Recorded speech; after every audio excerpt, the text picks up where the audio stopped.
Ako si Bayani, tour guide dito sa Visayas. 30 taon na ako sa mundong ito, pero hindi ko pa rin naiintindihan kung bakit laging ako ang napipiling dalhin ang mga tao sa mga lugar na dapat ay iwasan nila. Siguro dahil masyadong mabait ang mukha ko, o kaya naman ay dahil kailangan ko talaga ng pera para sa gamot ni Inay Rosa. Nandito ako ngayon sa pier ng Dumaguete, nakatingin sa malaking bangka ni Macario. Kaibigan ko yan simula pa noong bata kami, at tulad ko, ginagawa rin niya ang lahat para mabuhay sa araw-araw. Ang bangka niya ay lumang-lumang na, puno ng mga bitak at gusali, pero matatag pa rin at kaya pang magdala ng mga pasahero. Bayani! Sigaw ni Macario mula sa tubig, habang nililinis ang makina ng bangka. Nandito na ba yung mga turista? Tumingin ako sa relos ko. 3:00 na ng hapon, at dapat ay narito na sila. Sabi ng kontrata, 2 babae daw, mga turistang galing Manila na gustong makita ang mga liblib na pulo sa Sulu Sea.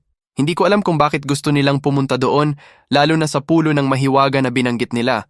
Narinig ko na ang mga kwento tungkol sa lugar na yon. Sabi ng mga matatanda, maraming aswang doon, mga nilalang na lumalabas sa gabi para maghunt ng mga tao. Hindi ako naniniwala sa mga ganyang kwento dati, pero ngayon na tumanda na ako at naka-experience na ng mga kakaibang bagay sa dagat, medyo may takot na rin ako. Oy Bayani!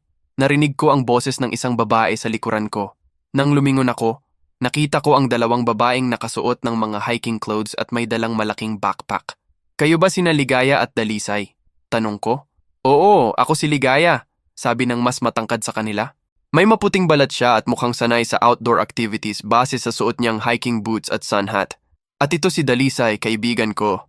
Si Dalisay naman ay mas maliit ang katawan, pero may matalinong mga mata. May dala siyang malaking first aid kit at ilang bottles ng tubig. Mukhang nurse o doktor yata to. Kumusta Kuya Bayani? Bati ni Dalisay. Ready na ba kayo para sa trip namin sa pulo ng Mahiwaga? Napakamot ako sa ulo. Sigurado ba kayo na doon kayo gusto pumunta? May mas magagandang lugar pa dito sa Visayas na pwede nating puntahan. May white sand beaches, may diving spots, may... Hindi kuya, putol ni Ligaya. Specifically yung pulo ng Mahiwaga ang gusto namin. Research kasi namin yan para sa thesis ko sa anthropology. Anthropology. Kaya pala gustong-gusto nilang pumunta sa lugar na yon. Mga estudyante na nag-research tungkol sa mga alamat at kultura. Hindi nila alam kung ano ang tunay na nangyayari doon. Sige, sabi ko habang tumutulong sa kanila na maglagay ng mga baggage sa bangka. Pero kailangan natin umalis ngayon na para makarating tayo bago maggabi. Hindi maganda na sa gabi tayo magstay doon. Sumakay kami sa bangka ni Macario. Habang naglalayag kami, kwento ng kwento si Ligaya tungkol sa research nila. Sabi niya, ang pulo ng Mahiwaga ay dating tirahan ng mga sinaunang tribo na may mga kakaibang ritual. May mga dokumentong nakita sila sa National Library na nagsasabing may mga nilalang doon na kayang makipag-communicate sa mga espiritu ng mga patay. Kuya Bayani? Tanong ni Dalisay. Nakapunta na ba kayo doon dati? Umiling ako? Hindi. Pero narinig ko na ang mga kwento. Sabi ng mga matatandang fisherman dito, may mga aswang daw doon na lumalabas sa gabi. Tumawa si Ligaya. Aswang? Come on kuya. 21st century na tayo. Hindi na tayo dapat maniwala sa mga ganyang superstition. Hindi ko na sila sinagot. Hindi nila alam na minsan ang mga superstition ay based sa totoo. Maraming beses na akong naka-experience ng mga kakaibang bagay sa dagat. Mga liwanag na walang pinagmulan, mga tinig na nanggagaling sa tubig, mga shadow na gumagalaw kahit walang tao. Habang papalapit kami sa pulo ng Mahiwaga, napansin ko na parang naging tahimik ang dagat. Wala na ring mga birds na nakikita namin at ang kulay ng tubig ay naging mas madilim. Nakita ko na rin sa mukha ni Macario na medyo nag-aalala na rin siya. Bayani, bulong ni Macario. May pakiramdam ako na hindi natin dapat ituloy to. Kailangan natin ng pera pare, sagot ko sa kanya. Bayad nila ay sapat na para sa gamot ni Inay Rosa ng 2 buwan. Si Inay Rosa ang nag-alaga sa akin noong bata ako. Hindi ko kilala ang mga tunay kong magulang at si Inay Rosa lang ang naging pamilya ko. Ngayon na matanda na siya at may sakit, ako naman ang nag-aalaga sa kanya. Kailangan ko ng pera para sa kanyang maintenance medicine para sa diabetes. Nang makalapit na kami sa pulo, nakita namin na may mga puting sand beach ito, pero ang mga puno ay sobrang dilim at mas malaki kaysa sa mga nakasanayan namin. May mga weird na tunog din na nanggagaling sa loob ng gubat, parang mga whisper na hindi mo maintindihan. Wow, sabi ni Ligaya habang kinukuha ang camera. Look at those ancient trees. Sigurado akong may makikita tayong interesting dito. Nagtayo kami ng tent sa beach, malapit sa tubig para dali namin makakuha ng fresh water sa spring na nakita namin. Habang nag-setup kami, napansin ko na may mga kakaibang markings sa mga bato, parang mga sinaunang writing na hindi ko nababasa. Baybayin! Sigaw ni Dalisay nang makita ang mga markings. Ancient Filipino script! Ito yung hinahanap namin! Kinuha niya ang notebook at nagsimulang mag-sketch ng mga symbols. Habang ginagawa niya yon, may narinig akong kakaibang tunog mula sa gubat. Parang mga chant o kaya ay prayer, pero sa language na hindi ko nauunawaan. Narinig niyo ba yon? Tanong ko sa kanila. Ano? Sagot ni Ligaya habang abala pa rin sa pagpicture ng mga puno. Yung tunog na nanggagaling sa gubat. Tumigil silang lahat at nakinig.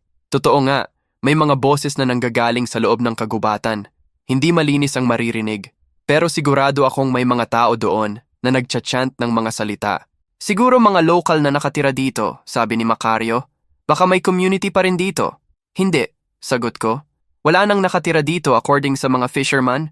Abandoned na daw ang lugar na ito simula pa noong 1980s. Pero ang mga boses ay patuloy pa rin at parang papalapit pa sa amin. Nagsimula na akong mag-alala. Lalo na nang nakita ko na parang may mga shadow na gumagalaw sa pagitan ng mga puno. Siguro dapat tayo nang bumalik, sabi ko. May pakiramdam akong hindi safe dito. Hindi pa nga tayo nakakapag-explore, reklamo ni Ligaya. Kadadating lang natin. At least bigyan mo kami ng one night dito para makakuha kami ng mga pictures at samples. Hindi ko sila masagot. Kailangan ko talaga ng pera at kung uuwi kami ngayon, baka hindi na nila ako bayaran ng buo. Pero may mali talagang nangyayari dito sa lugar na ito. Habang naghahanda kami ng hapunan, patuloy pa rin ang mga kakaibang tunog mula sa gubat. Nagsimula na ring lumabas ang mga stars, pero kakaiba ang dating ng gabi. Parang may nakatingin sa amin mula sa dilim, pero kapag lilingon namin, walang makikita. Kuya Bayani, tanong ni Dalisay habang nagiinit ng canned goods, ano ba talaga ang mga kwento na narinig mo tungkol dito? Nag-isip ako kung dapat ko bang sabihin sa kanila ang totoo. Pero nakita ko sa mga mata nila na determined talaga silang malaman ang truth tungkol sa lugar na ito. Sabi ng mga matatandang fisherman, simula ko, ang pulo ng Mahiwaga ay dating tirahan ng isang tribo na may kakayahang makipag-communicate sa mga patay. May mga ritual daw sila na ginagawa every full moon kung saan ginigising nila ang mga espiritu para humingi ng gabay o kaya ay protection. Interesting, sabi ni Ligaya. Parang necromancy. Pero sabi din nila, tuloy ko, na may mga aswang na nakatira dito. Hindi yung tipong aswang na nakikita sa mga movies, mga tunay na creatures na may sariling community at may mga leader. Natahimik silang dalawa. Nakita ko sa mga mata ni Dalisay na medyo nag-aalala na rin siya, pero si Ligaya ay mas excited pa. Kung totoo man yon, sabi ni Ligaya, imagine ang value ng research na makukuha namin dito. Makakasama namin sa mga journal articles, maybe even sa National Geographic. Hindi ko alam kung brave siya or ignorante. Pero nakita ko na determined talaga siya na malaman ang totoo. Habang kumakain kami, biglang tumigil ang lahat ng tunog mula sa gubat. Walang mga insects, walang wind. Kahit ang mga waves sa beach ay parang tumigil din. Ang silence ay sobrang uncomfortable na nagsimula na kaming mag-usap ng mas mahina. May pakiramdam akong may nanonood sa atin. Bulong ni Macario. Tumingin kami sa paligid, pero wala naming makita sa dilim. Ang bonfire lang namin ang nagbibigay ng liwanag, at ang mga shadow na giniginawa nito ay parang gumagalaw ng sarili nilang will. Siguro dapat na tayong matulog, sabi ko. Early morning tayo aalis bukas. Hindi pa, sabi ni Ligaya. Gusto ko munang mag-explore ng konti sa gilid ng gubat. Baka makakita tayo ng mga artifacts o kaya ay evidence ng mga sinaunang ritual. Hindi. Matigas kong sagot. Delikado mag-wander sa gabi dito. Pero habang nag-a-argue kami, biglang may narinig kaming malakas na chanting mula sa loob ng gubat. Hindi na ito yung mahinang whisper na narinig namin kanina. Ito ay malakas at clear, parang may ceremony na nagaganap. Oh my God, sabi ni Dalisay. May mga tao nga dito. Ang chanting ay tumatagal ng mga 10 minuto, tapos biglang may nakita kaming orange na liwanag sa loob ng gubat. Hindi ito bonfire. Ito ay parang may kanya-kanyang kulay at gumagalaw na parang may buhay. Ano yon? Tanong ni Macario. Hindi ko alam kung dapat ba naming puntahan o iwasan, pero ang curiosity ay nanalo at nagsimula kaming maglakad towards sa direksyon ng liwanag. Habang papalapit kami, naririnig namin ang mga boses ng mga taong nagcha-chant. Hindi Filipino ang language at hindi ko rin siya natatandaan na narinig ko na before. pero may familiarity sa tunog na hindi ko ma-explain. Nang makalapit na kami, nakita namin sa clearing na may mga taong nakatayo sa bilog.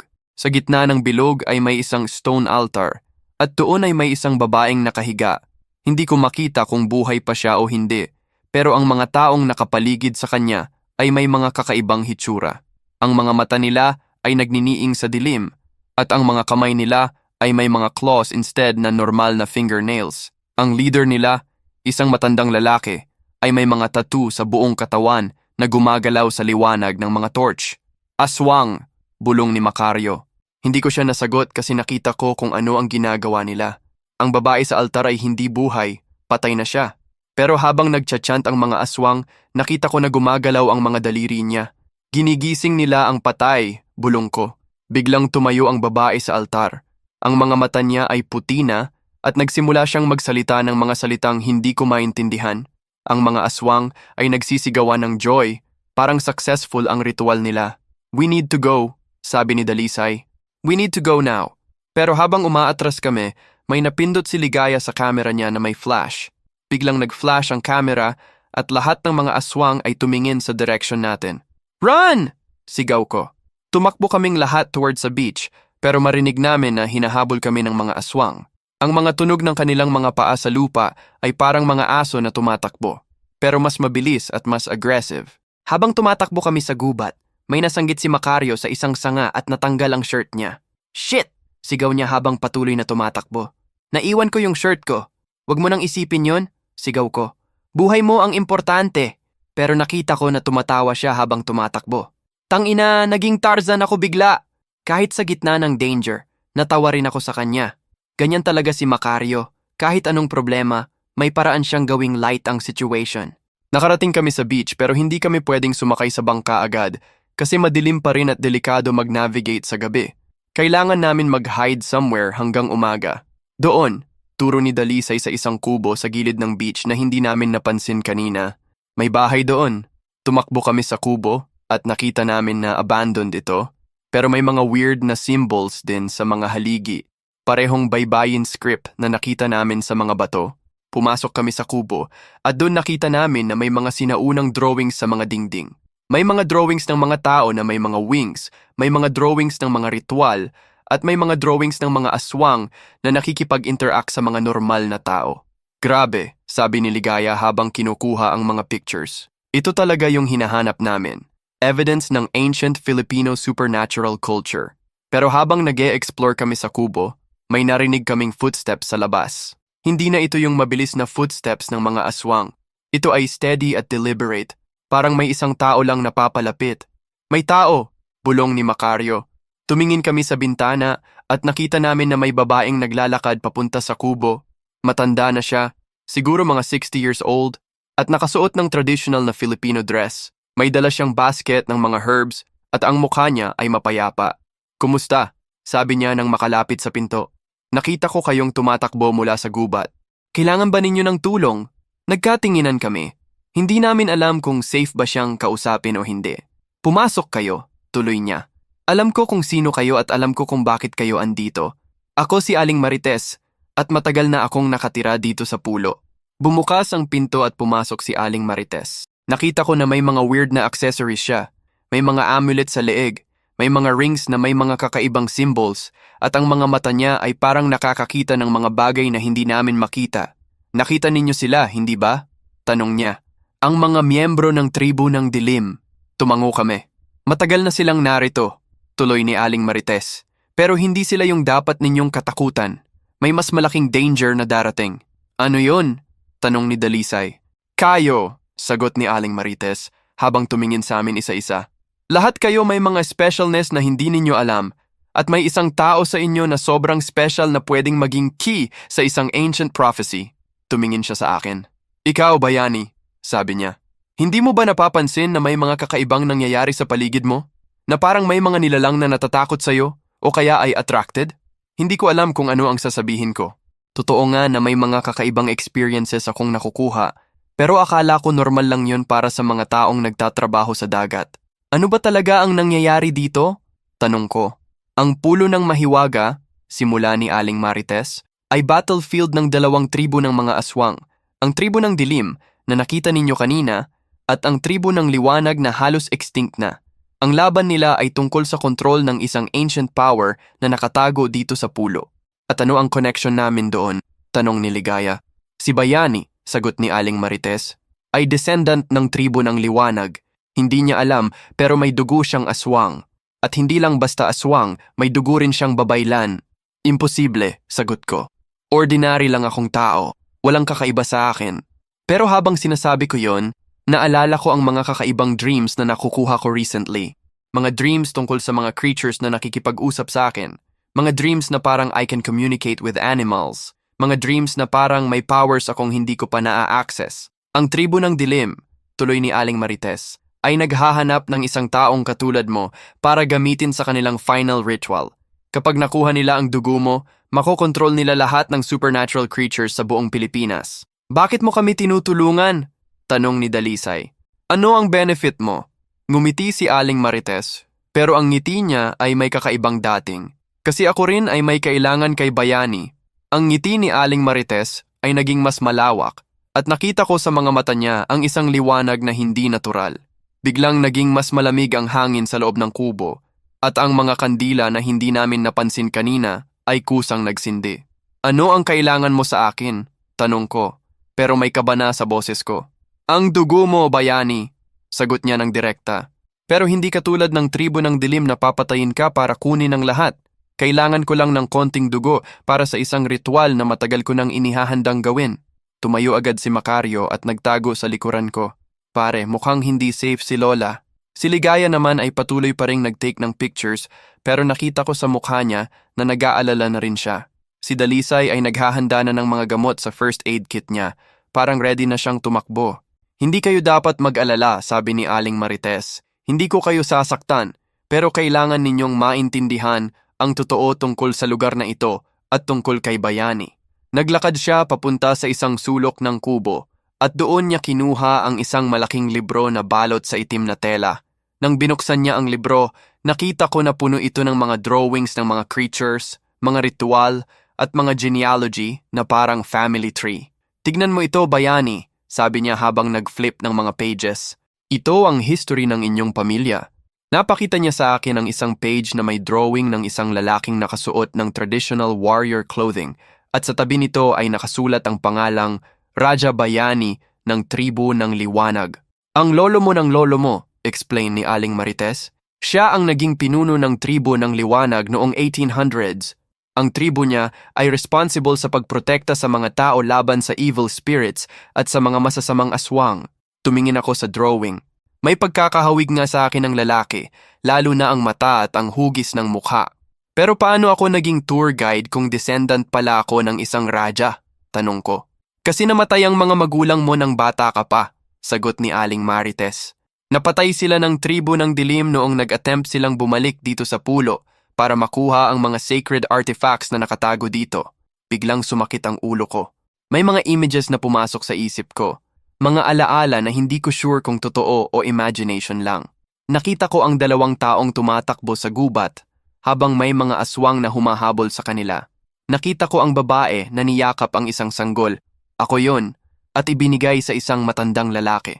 Si Inay Rosa, bulong ko. Hindi siya ang tunay kong nanay. Hindi, confirm ni Aling Marites. Pero siya ang nagtago sa iyo at nag-alaga sa iyo para hindi ka mahanap ng tribo ng dilim. Nag-conware siyang ordinary na tao, pero actually ay miyembro rin siya ng tribo ng liwanag. Bakit hindi niya sinabi sa akin? Tanong ko. Para protektahan ka.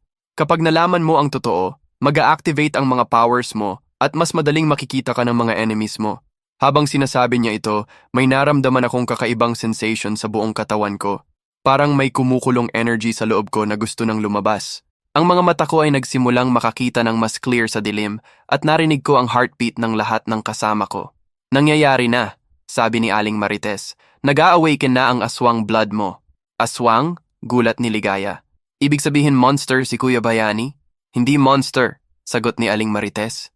May dalawang klase ng aswang, ang mga evil na katulad ng tribo ng dilim, at ang mga good na katulad ng tribo ng liwanag. Ang mga miyembro ng tribo ng liwanag ay gumagamit ng kanilang powers para tumulong sa mga tao. Biglang may narinig kaming malakas na tunog sa labas, parang mga paa ng maraming hayop na tumatakbo. Tumingala si Aling Marites at nakita ko sa mukha niya ang takot.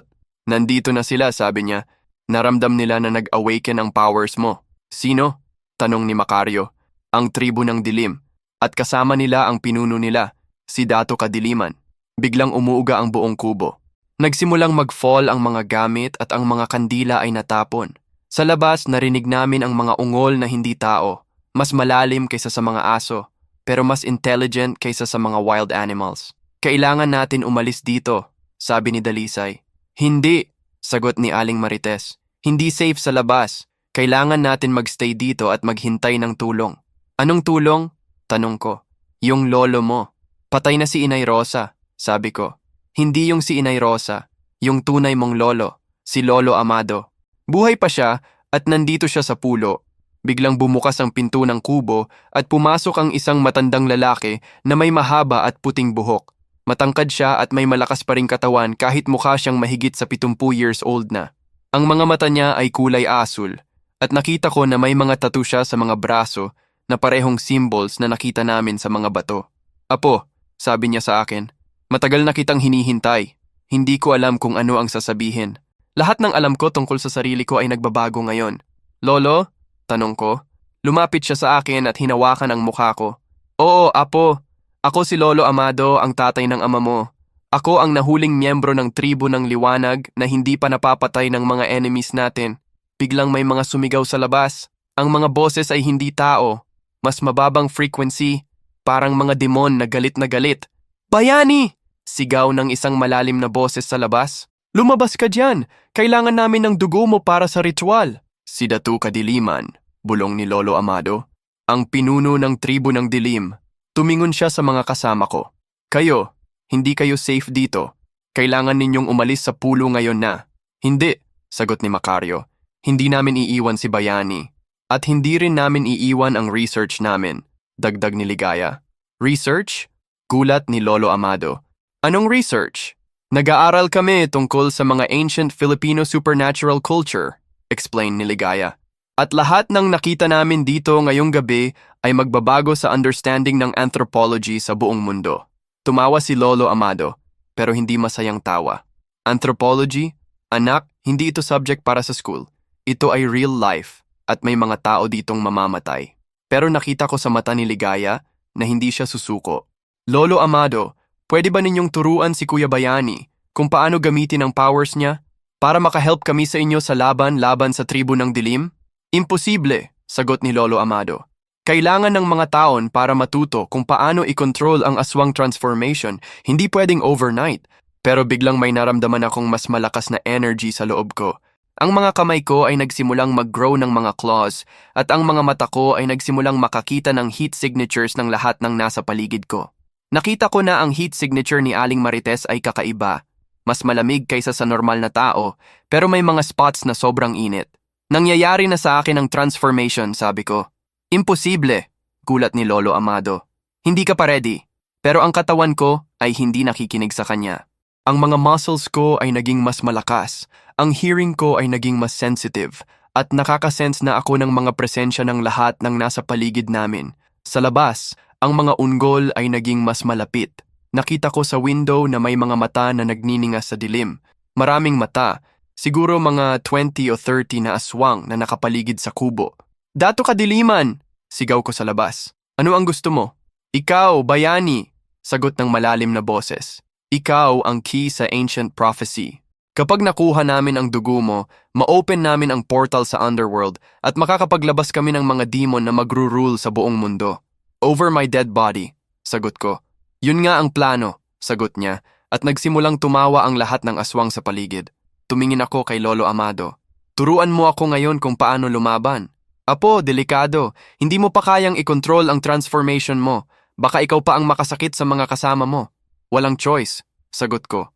Andito na sila, at hindi natin pwedeng magstay dito forever. Kinuha ni Lolo Amado ang isang maliit na punyal mula sa belt niya. Ang punyal ay may mga baybayin script na nakakarve sa blade, at ang handle ay gawa sa isang buto na hindi ko nakilala. Ito ang punyal ng liwanag, sabi niya. Ginawa ito ng mga ninuno natin para specifically sa paglaban sa mga evil na aswang. pero kailangan mo munang matutong ikontrol ang sarili mo bago mo ito magamit. Paano? Tanong ko. Ang transformation ay nakokontrol ng emotions mo. Kapag galit ka, mas lalong lumalabas ang aswang side mo. Kapag calm ka, mas controlled ang powers mo. Sinubukan kong mag-calm down, pero hindi ko magawa. Ang takot at galit ay sobrang lakas sa loob ko, at ang transformation ay patuloy pa rin. Hindi ko kaya, sabi ko. Kaya mo, sagot ni Lolo Amado. Remember kung bakit mo ginagawa ito. Hindi para sa sarili mo, pero para protektahan ang mga taong mahalaga sa iyo. Tiningin ko ang mga kasama ko. Si Macario na handang makipaglaban kahit takot. Si Ligaya na determined na makakuha ng truth. Si Dalisay na ready na mag-help sa kahit anong paraan. At naalala ko si Inay Rosa sa bahay na naghihintay sa akin na bumalik. Biglang naging mas controlled ang transformation ko. Ang mga claws ay naging mas stable, ang vision ko ay naging mas clear, at nakontrol ko na ang lakas ng katawan ko. Good, sabi ni Lolo Amado. Ngayon kailangan mo lang ng practice sa paggamit ng punyal. Binigay niya sa akin ang punyal, at nang hawakan ko ito biglang may kumalat na warm energy sa buong katawan ko. Parang ang punyal ay naging extension ng sarili ko. Ang punyal na yan, explain ni Lolo Amado, ay may sariling consciousness. Tutulungan ka niya sa laban, pero kailangan mo ring magtiwala sa sarili mo. Biglang may sumabog sa pinto ng kubo. Pumasok ang mga aswang ng tribo ng dilim at nakita ko na mas malaki sila kaysa sa mga normal na tao. Ang mga mata nila ay pulang-pula, ang mga pangil nila ay parang mga leon, at ang mga claws nila ay mas mahaba kaysa sa akin. Sa gitna nila ay si Datu Kadiliman. Matangkad siya, siguro mga 7 feet. At ang buong katawan niya ay puno ng mga scars at tattoo. Ang mga mata niya ay walang kulay, puti lang, parang may blindness, pero nakita ko na nakikita niya lahat ng amin. Bayani, sabi ni Dato Kadiliman, huli na para tumakbo. Sumama ka sa amin at hindi namin sasaktan ang mga kasama mo. Hindi, sagot ko habang hawak ang punyal. Hindi ako sasama sa inyo. PT, sagot ni Dato Kadiliman. Mas madaling way sana yon. Biglang sumugod ang mga aswang sa amin. Ang unang aswang na lumapit sa akin ay sinaksak ko ng punyal at nakita ko na nasunog siya sa spot na tinamaan ng punyal. Sumigaw siya at nag-transform pabalik sa human form pero unconscious na. Ang punyal ay may holy power, sigaw ni Lolo Amado habang nakikipaglaban din sa ibang mga aswang. Hindi nila kayang baguhin yon, pero ang mga aswang ay mas marami at mas experienced sa paglalaban. Habang nakikipaglaban ako, nakita ko na nahihirapan na si Lolo Amado. Matanda na siya at kahit may powers pa rin, hindi na siya kasing lakas ng dati. Si Macario ay ginagamit ang kahoy na nakuha niya sa kubo bilang weapon, pero nakita ko na hindi effective yon laban sa mga aswang. Si Ligaya at Dalisay ay nagtago sa sulok, pero may isa ng aswang na papalapit sa kanila. Dalisay, sigaw ko. Sa likod mo! Tumingon si Dalisay at nakita niya ang aswang na papalapit. Kumuha siya ng alcohol mula sa first aid kit niya at binuhos sa aswang. Hindi ko alam kung bakit niya ginawa yon, pero biglang nagsimulang manginig ang aswang. Alcohol! Sigaw niya. Hindi nila gusto ang alcohol! Kumuha rin si Ligaya ng alcohol mula sa backpack niya at pinuhos sa ibang mga aswang. Totoo nga, natatakot sila sa alcohol at umaatras. Bakit? Tanong ko kay Lolo Amado habang patuloy na nakikipaglaban. Ang alcohol ay nag-cleanse ng evil spirits. Sagot niya, hindi nila kaya ang purified na substances. Pero si Dato Kadiliman ay hindi affected ng alcohol. Lumapit siya sa akin at nakita ko na mas malakas siya kaysa sa mga ibang aswang. Ikaw at ako, Bayani, sabi niya. One-on-one. Sige, sagot ko. Pero bago pa kami magsimulang maglaban, biglang pumasok si Aling Marites sa gitna namin. Stop! Sigaw niya. Tumingin kaming lahat sa kanya at nakita ko na nagbago na ang appearance niya. Ang mga mata niya ay naging violet, ang mga daliri niya ay may mga symbols na gumagalaw, at ang buong katawan niya ay may kulay na liwanag. Ako ang mangkukulam ng pulo na ito, sabi ni Aling Marites, at lahat kayo ay nasa teritoryo ko. Marites, sabi ni Dato Kadiliman, hindi ka dapat nakikipagpunyagi sa amin, neutral ka dapat sa laban na ito. Hindi na, sagot ni Aling Marites, kailangan ko ng dugo ni Bayani para sa sarili kong ritual, at hindi kita hahayaang kunin siya. Biglang nag-fight si Aling Marites at si Dato Kadiliman. Ang laban nila ay hindi physical. Ginagamit nila ang mga powers nila. May mga liwanag na lumalabas sa mga kamay ni Aling Marites at may mga itim na smoke na lumalabas kay Dato Kadiliman. Pero habang naglalaban sila, nakita ko na may advantage si Dato Kadiliman. Mas malakas siya at mas experienced sa ganitong klase ng laban. Kailangan natin tumulong kay Aling Marites, sabi ko kay Lolo Amado. Hindi, sagot niya. Aling Marites ay hindi rin kasama natin. Kailangan lang niya ng dugo mo para sa sarili niyang evil ritual. Pero ngayon ay tumutulong siya sa atin. Temporarily lang. Kapag natalo niya si Dato Kadiliman, ikaw naman ang kalaban niya. Nakita ko sa laban na nanalo si Dato Kadiliman. Nauntog si Aling Marites sa dingding at nawalan ng consciousness. Ngayon, sabi ni Dato Kadiliman habang papalapit sa akin, walang makakahadlang sa ritual. Pero biglang may narinig kaming malakas na tunog sa labas, parang helicopter na papalapit. Sumilip ako sa window at nakita ko na may mga liwanag na papalapit sa pulo. Coast Guard, sabi ni Macario. May nag-report siguro na nandito tayo. Impossible, sabi ni Dato Kadiliman. Walang makakalapit sa pulo na ito kapag may mga aswang. Pero totoo nga, may helicopter na lumalapit. At hindi lang isa, may 3 at may mga taong nakarapel na bumababa. Sino sila? Tanong ko. Nakita ko sa mukha ni Lolo Amado ang relief. Ang mga miyembro ng tribo ng liwanag, sagot niya. Hindi pa pala extinct ang tribo natin. Ang mga helicopter ay lumapag sa beach. At nakita ko na may mga taong lumabas na may mga kasuotang puro itim at may mga weapons na parang modified na armas. Ang mga mukha nila ay may mga tattoo din, pero ang kulay ay asul at puti. Hindi tulad ng mga pula at itim na tattoo ni Dato Kadiliman. Mga bayani ng tribo ng liwanag, bulong ni Lolo Amado. Akala ko namatay na silang lahat. Biglang tumakbo papasok sa kubo ang mga miyembro ng tribo ng liwanag. Ang leader nila ay isang babaeng mukhang nasa 30 taon, may mahaba at kulay brown na buhok, at may mga mata na parang nakikita ang lahat. Nakasuot siya ng black tactical gear, pero may mga amulet sa leeg na parehong kulay sa tattoo ni Lolo Amado. Lolo Amado, sabi ng babae, natagpuan ka namin. Diwata, sagot ni Lolo Amado. Hindi ko inasahan na buhay ka pa. Marami sa amin ang nakasurvive, sagot ni Diwata. Nagtago lang kami sa mga ibang pulo, naghintay ng tamang oras para bumalik. Tumingin siya sa akin. At ito si Bayani, ang apo mo na nabanggit mo sa mga sulat mo. Sulat? Tanong ko. Nagpapadala si Lolo Amado ng mga liham sa amin, explain ni Diwata. Sinasabi niya na may isang apo siyang may pure blood ng tribo na pwedeng maging successor niya. Pero habang nag-uusap kami, nakita ko na hindi pa tapos ang laban. Si Dato Kadiliman at ang mga aswang niya ay nag-regroup na sa labas at naghihintay ng opportunity na mag-attack ulit. Kailangan natin umalis dito, sabi ni Diwata. May backup pa silang darating. Hindi, sagot ko. May mga turista pa ako ditong kasama. Hindi ko sila pwedeng iwan. Tumingin si Diwata kay Ligaya at Dalisay. Mga civilians? Mga researcher, sagot si Ligaya. Nag-aaral kami tungkol sa mga supernatural culture dito sa Pilipinas. Researchers? Ulit ni Diwata, pero may pagka-dismissive sa tono niya. Hindi ninyo alam kung saan kayo napadpad. Alam namin, sagot si Dalisay. At gusto namin tumulong. Paano kayo makakatulong? Tanong ni Diwata. Mga normal lang kayong tao, pero biglang nagsalita si Aling Marites mula sa sulok kung saan siya nakauntog kanina. Hindi sila normal na tao. Tumingin kaming lahat sa kanya. Nakaupo na siya, pero may dugo pa sa noo. Ano ang ibig mong sabihin? Tanong ni Diwata. Si Ligaya, turo ni Aling Marites sa kanya. May dugo ng engkantada. Hindi pure, pero may bloodline siyang connected sa mga diwata ng bundok. Gulat si Ligaya. Impossible. Normal lang ang pamilya namin. Tignan mo ang mga kamay mo, sabi ni Aling Marites. Tiningin si Ligaya sa mga kamay niya, at nakita namin na may mga maliit na liwanag na lumalabas sa mga daliri niya. Oh my God, bulong niya. At si Dalisay, tuloy ni Aling Marites. May kaalaman siyang hindi galing sa mga libro. Ano yon? Tanong ni Dalisay.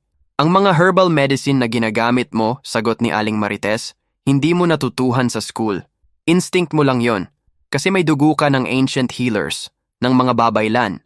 Biglang naalala ni Dalisay ang nangyari kanina sa mga aswang nang ginamit niya ang alcohol. Kaya pala, effective yung alcohol sa kanila. Hindi dahil sa alcohol mismo, explain ni Aling Marites. Dahil ikaw ang gumamit. May blessing mo na kasama yon. Pero biglang may narinig kaming malakas na roar sa labas. Hindi na ito yung mga unggol ng mga aswang kanina. Ito ay mas malakas, mas aggressive, parang may malaking hayop na galit na galit. Dumating na ang backup nila, sabi ni Diwata. Kailangan natin umalis ngayon na. Pero nang sumilip kami sa window, nakita namin na nakapaligid na sa kubo ang mga aswang. Hindi na 20 o 30. Ngayon ay mahigit 100 na sila.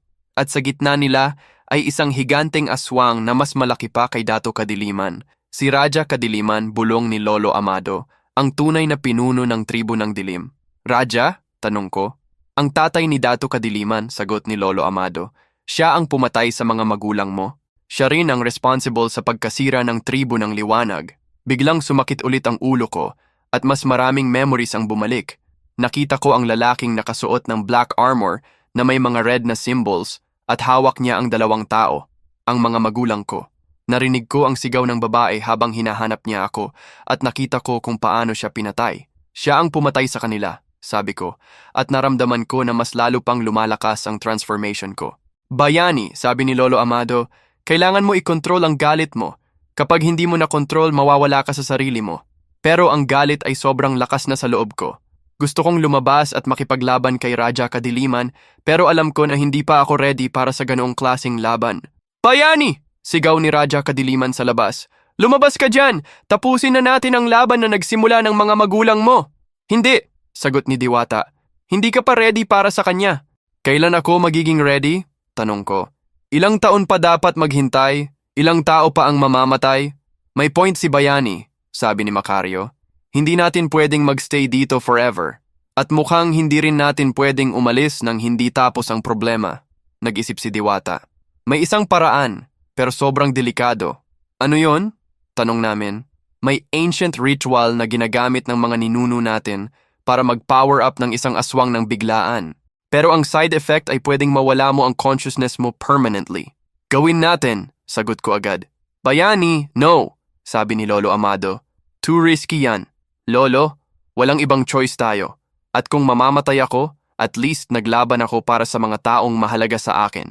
Tiningin ko ang mga kasama ko, si Macario na laging nandoon para sa akin, si Ligaya at Dalisay na nagiging kaibigan ko kahit kakakilala lang namin, si Lolo Amado na nagmamahal sa akin kahit kakakilala lang din namin, at si Diwata na handang mag-risk ng buhay niya para sa tribu. Sige, sabi ni Diwata, pero kailangan ng 3 tao para sa ritual, isang aswang na mag-guide, isang babaylan na mag-bless, at isang engkantada na mag-provide ng energy. Si Lolo Amado yung aswang, sabi ko. Si Dalisay yung babaylan, at si Ligaya yung engkantada. Wait, sabi ni Ligaya. Hindi pa nga ako sure kung totoo yung sinabi ni Aling Marites. Subukan natin, sabi ni Dalisay. Wala na tayong ibang choice. Nagtulungan kaming mag-prepare para sa ritual. Si Lolo Amado ay naglabas ng mga sacred items mula sa hidden compartment sa kubo. May mga kristal, may mga herbs, at may isang maliit na chalice na gawa sa gold. Ito ang chalice ng liwanag, sabi ni Lolo Amado. Ginagamit ito ng mga ninuno natin para sa mga power rituals. Habang nag-prepare kami, nakita ko na mas lalo pang dumarating ang mga aswang sa labas, pero hindi sila pumasok sa kubo. Naghihintay sila ng command ni Raja Kadiliman. Bakit hindi sila pumasok? Tanong ni Macario. Dahil sa mga symbols sa kubo, sagot ni Aling Marites. Ito ay sacred ground. Hindi pwedeng pumasok ang mga evil na aswang nang walang invitation. Pero pumasok kayo kanina, sabi ni Dalisay. Dahil hindi evil ang intentions namin noon, sagot ni Aling Marites. Nag-fight lang kami dahil pareho kaming kailangan kay Bayani. Nagsimula na ang ritual. Nakaupo ako sa gitna ng isang bilog na ginawa ni Lolo Amado gamit ang mga kristal. Si Dalisay ay nakatayo sa kanan ko, si Ligaya sa kaliwa ko, at si Lolo Amado sa harapan ko. Una, sabi ni Lolo Amado, si Dalisay ay magbe-blessing ng chalice gamit ang babaylan powers niya. Kinuha ni Dalisay ang chalice at kahit hindi niya alam kung paano, nagsimula siyang mag-chant ng mga salitang hindi niya alam kung saan nanggaling. Ang mga salita ay Tagalog, pero ancient Tagalog na hindi ko nauunawaan. Habang nag-chant siya, nakita namin na biglang nag-glow ang chalice ng golden light. Pangalawa, tuloy ni Lolo Amado, si Ligaya ay magbibigay ng energy sa chalice gamit ang engkantada powers niya. Si Ligaya naman ay hinawakan ang chalice at biglang lumabas sa mga kamay niya ang mas malakas na liwanag. Ang chalice ay naging mas bright at naramdaman namin na may powerful na energy na lumabas sa kanya. Pangatlo, sabi ni Lolo Amado, ako ay maglalagay ng aswang blood sa chalice para ma-activate ang potion. Ginupit niya ang kamay niya gamit ang punyal ng liwanag at tumulo ang dugo niya sa chalice. Nang tumama ang dugo sa liquid sa loob ng chalice, biglang naging silver ang kulay. Huli, sabi ni Lolo Amado. Si Bayani ay iinumin ng potion at maa-activate ang full potential ng mga powers niya. Kinuha ko ang chalice. Nakita ko sa mga mata ng lahat ng kasama ko ang worry, pero nakita ko rin ang trust. Bago mo inumin yan, sabi ni Aling Marites, kailangan mo malaman na may chance na mawala ka sa sarili mo. Ang potion na yan ay mag-a-activate ng lahat ng aswang blood mo, pero pwede ring ma-overwhelm ka ng power at maging evil ka. Ano ang percentage? Tanong ko. 50-50, sagot niya. Tiningin ko ulit ang mga kasama ko. Si Macario ay tumango sa akin, giving me courage. Si Ligaya at Dalisay ay nagpray. Si Lolo Amado ay hawak ang punyal ng liwanag, ready na patayin ako kung maging evil ako. Kung maging evil ako, sabi ko sa kanila, patayin ninyo ako agad. Huwag ninyong hayaan na makasakit ako ng ibang tao. Hindi mangyayari yon, sabi ni Diwata. May mabuting heart ka, Bayani. Ang potion ay magpapalakas lang sa'yo, hindi magbabago ng personality mo. Iniinom ko ang potion. Ang lasa ay parang metallic, pero may sweetness din na hindi ko ma-identify. Nang naubos ko, biglang naramdaman ko na parang may sumusunog sa loob ng katawan ko. Ang transformation na naramdaman ko kanina ay wala sa nangyayari ngayon. Ang mga muscles ko ay naging mas malaki. Ang mga claws ko ay naging mas mahaba at mas sharp. Ang mga mata ko ay naging mas clear na nakikita ko ang lahat ng detalye ng mga tao sa paligid ko. Nakikita ko na ang heartbeat nila, naaamoy ko ang emotions nila, narinig ko ang mga thoughts nila, pero ang pinaka-surprising ay ang mga memories na bumalik sa akin. Hindi lang yung mga memories ko, pati na rin ang mga memories ng mga ninuno ko. Nakita ko kung paano naglaban ang tribo ng liwanag laban sa mga demons, kung paano nila protektahan ang mga tao, kung paano nila gamitin ang powers nila para sa good. Successful, sabi ni Lolo Amado. Nakita ko sa mga mata mo na in control ka pa rin. Tumayo ako at naramdaman ko na sobrang lakas ng katawan ko. Pero hindi ako violent or aggressive, mas controlled pa nga ako ngayon kaysa kanina. Salamat, sabi ko sa lahat. Pero biglang may narinig kaming malakas na tunog sa labas. Hindi na rin sila naghihintay. Sinisira na nila ang pinto ng kubo. Ready na ba tayo? Tanong ni Diwata. Hawak ko ang punyal ng liwanag at nakita ko na mas compatible pa ito sa akin ngayon. Parang ang punyal ay naging part ng katawan ko. Ready na, sagot ko. Pero bago kami lumabas, may sinabi si Aling Marites na nagulat sa amin. May isang bagay pa na hindi ko nasabi sa inyo, sabi niya. Ano yon? Tanong namin. Ang ritual na ginawa ninyo ay hindi lang nag-power up kay Bayani, sagot niya. Nag-activate din ang connection ninyo sa isa't isa. Ngayon, kayo ay magkaka-connected na. Pwede ninyong ma-sense ang emotions ng isa't isa, pwede ninyong ma-share ang mga powers ninyo. Totoo nga. Naramdaman ko na nakikita ko na ang aura ni Ligaya, may green na light na lumalabas sa kanya. Nakikita ko rin ang aura ni Dalisay, may blue na light. At nakikita ko ang aura ni Macario, may yellow na light. Ibig sabihin, hindi lang si Bayani ang maglalaban, sabi ni Diwata. Kayo lahat ay maglalaban together. Pero paano kami makakatulong? Tanong ni Macario. Ordinary lang ako. Hindi ka ordinary, sagot ni Aling Marites. Nakita mo ba ang yellow light sa paligid mo? Yun ang sign na may warrior spirit ka. Hindi mo man alam, pero descendant ka ng mga ancient na warriors. Nakita ko sa mukha ni Macario ang surprise, pero nakita ko rin ang determination. Sige, sabi niya. Let's do this. Nagsimula na naming sirain ang pinto ng kubo. Lumabas kami at nakita namin na nakahanay ang lahat ng aswang sa beach. Sa gitna nila ay si Raja Kadiliman na mas laki pa sa nakita ko kanina. Siguro mga 10 feet na ang height niya ngayon. Bayani, sabi ni Raja Kadiliman. Nakita ko na nag-power up ka, pero hindi ka pa rin kayang tumalo sa akin. Subukan natin, sagot ko. Pero bago nagsimula ang laban, may nagsalita si Diwata. Raja Kadiliman, sabi niya. According sa ancient laws ng mga aswang, pwede mo bang i-challenge si Bayani sa isang one-on-one combat? Kung manalo siya, iiwan mo ang pulo na ito at hindi mo nahahanapin. Kung manalo ka, kukunin mo siya. Nag-isip si Raja Kadiliman. Interesting. Pero kung tatanggapin ko yan, kailangan ko ng guarantee na hindi kayo makikipagpunyagi. Guarantee ko, sagot ni Diwata. Warrior's honor. Sige, sagot ni Raja Kadiliman. One-on-one combat. Pero may condition ako. Walang weapons. Pure aswang powers lang. Tiningin ko ang punyal ng liwanag sa kamay ko. Ito ang pinaka-powerful na weapon na meron ako. Pero kung one-on-one combat lang, siguro kaya ko naman. Deal, sagot ko, at ibinigay ko ang punyal kay Lolo Amado. Pero habang naglalakad ako papalapit kay Raja Kadiliman, may narinig akong whisper sa utak ko. Hindi ko alam kung galing saan, pero parang boses ng mga ninuno ko. Bayani, sabi ng boses, ang punyal ay hindi lang weapon. Ito ay symbol ng connection mo sa tribu. Kahit hindi mo hawak, nandoon pa rin ang power niya sa loob mo. Naramdaman ko na totoo nga. Kahit wala na sa kamay ko ang punyal, may warm na energy pa rin sa loob ko na parang connected pa rin ako sa kanya. Ready ka na ba? Tanong ni Raja Kadiliman. Ready na, sagot ko. At nagsimula ang laban na magdedetermine ng future ng pulo ng Mahiwaga at ng lahat ng supernatural creatures sa Pilipinas. Ang laban ay nagsimula nang biglang tumakbo si Raja Kadiliman papunta sa akin. Ang bilis niya ay hindi normal, parang naging blur lang siya sa mata ko. Pero salamat sa bagong powers ko, nakita ko pa rin ang mga movements niya at nakaiwas ako sa unang attack niya. Ang mga claws niya ay tumama sa sand kung saan ako nakatayo kanina at nakita ko na naging crater ang buong area. Kung natamaan ako nun, siguradong patay na ako. Mabilis ka nga, sabi ni Raja Kadiliman, pero hindi pa rin sapat. Sumugod ulit siya sa akin, pero ngayong prepared na ako. Gumamit ako ng mga bagong powers ko para mag-counter-attack. Sinuntok ko siya sa tiyan at nakita ko na napalayo siya ng ilang metro. Pero mas nakakagulat, hindi siya natumba. Tumayo lang siya ulit at natawa. Good, sabi niya. Hindi boring ang laban na ito. Habang naglalaban kami, narinig ko sa background ang mga cheers ng mga kasama ko. Pero narinig ko rin ang mga ungol ng mga aswang na nanonood na gustong makialam pero hindi pwede dahil sa agreement. Ang laban ay tumagal ng mga 10 minuto at nakita ko na pantay lang kami sa strength.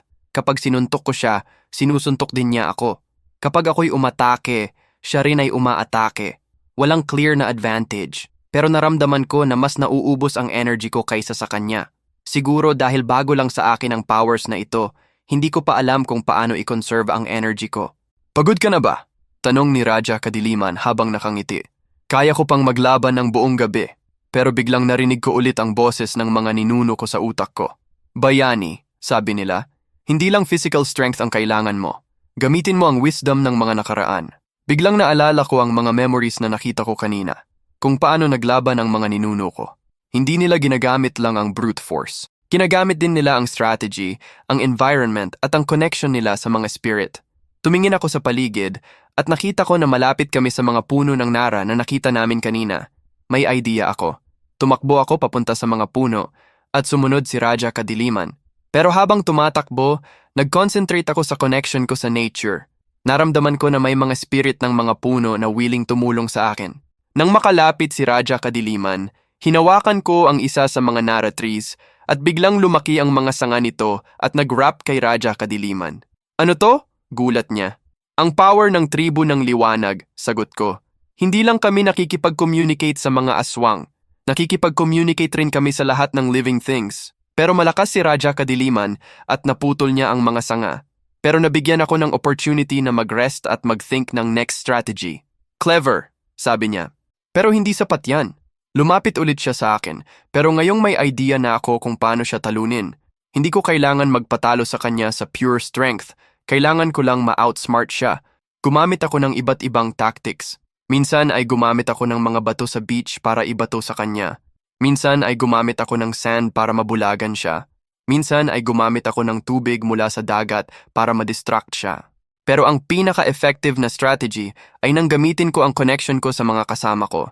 Naramdaman ko na may energy na pumapasok sa akin mula kay Ligaya, Dalisay, at Macario. Hindi physical na tulong. Emotional support na nagbibigay sa akin ng extra strength. Hindi ka nag-iisa sa laban na ito.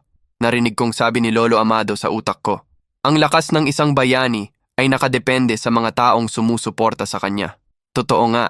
Tuwing nararamdaman ko na mauubos na ang energy ko, may bagong energy na pumapasok sa akin mula sa mga kasama ko. Pero nakita ko rin na naiinis na si Raja Kadiliman dahil hindi niya ako matatalo agad. Sapat na, sigaw niya. Tapusin na natin ito. Biglang nag-transform siya sa final form niya. Ang height niya ay naging mas malaki pa, siguro mga 15 feet na. Ang mga claws niya ay naging mas mahaba, ang mga mata niya ay naging mas pula, at may mga wings na lumabas sa likod niya. Ito ang true form ko, sabi niya. Ang form na ginamit ko para patayin ang mga magulang mo. Nang narinig ko yon, biglang bumalik ulit ang lahat ng galit sa loob ko. Pero ngayong may mas control na ako sa powers ko, naging focused ang galit ko. Hindi na chaotic, targeted na. Ikaw ang pumatay sa kanila, sabi ko. Oo, Sagot niya habang tumatawa. Narinig mo ba ang sigaw ng nanay mo habang hinahanap ka niya? Narinig mo ba ang huli niyang salita? Ano? Tanong ko, kahit ayaw ko marinig ang sagot. Bayani, sabi niya, imitating ang boses ng nanay ko. Protektahan mo ang anak namin. Ang galit na naramdaman ko ay hindi ko maipahayag sa words. Pero instead na maging out of control, naging mas focused ako. Naramdaman ko na may bagong power na lumabas sa loob ko. Hindi na lang aswang powers, pero pati na rin ang babaylan powers na nakuha ko mula sa nanay ko. Ngayon ko lang naramdaman, sabi ko.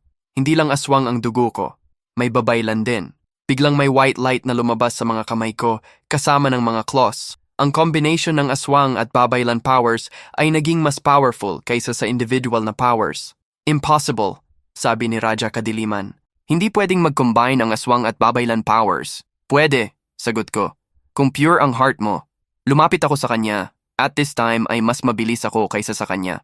Ang white light sa mga kamay ko ay parang naging sword na mas sharp pa sa punyal ng liwanag. Sinuntok ko siya sa dibdib at ang white light ay pumasok sa katawan niya. Nakita ko na nagsimula siyang matunaw mula sa loob. Hindi ito pwedeng mangyari, sabi niya habang nagsisigaw. Ako ang pinaka-powerful na aswang sa buong Pilipinas. Hindi mo na intindihan, sabi ko. Ang power ay hindi nakadepende sa strength lang.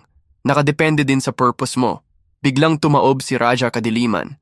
Pero bago siya totally na-defeat, may huling sinabi siya. Kahit mapatay mo ako, sabi niya, hindi mo pa rin matatalo ang lahat ng evil sa mundo. May mas malalaking threat pa na darating. Pero hindi mo na makikita yon, sagot ko. At namatay si Raja Kadiliman. Ang katawan niya ay naging abo at ang abo ay tinaboy ng hangin sa dagat.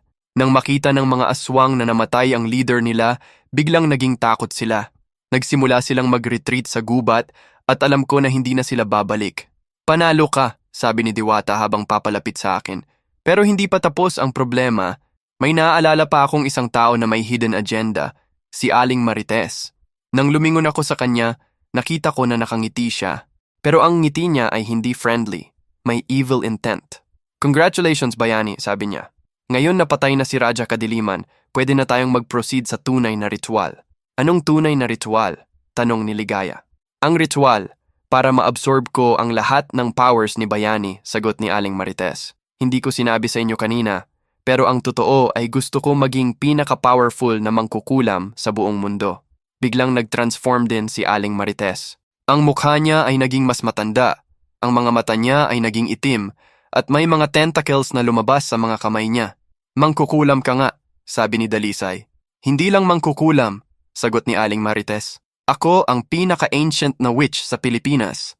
Naghihintay ako ng mahigit 100 taon para makakita ng taong katulad ni Bayani. Pero bago pa niya ako ma-attack, biglang sumigaw si Dalisay. Hindi mo matatalo si Bayani, sabi niya. Kasi ngayon kami ay connected na sa kanya. Totoo nga. Naramdaman ko na may energy na pumapasok sa akin mula sa mga kasama ko. Pero hindi lang energy. Naramdaman ko rin na nakikita ko na ang mga powers nila. Si Ligaya ay may kakayahang mag-communicate sa mga plants at animals. Si Dalisay ay may kakayahang mag-heal at mag-purify ng mga evil spirits. Si Macario ay may kakayahang maging invisible at maging mas mabilis.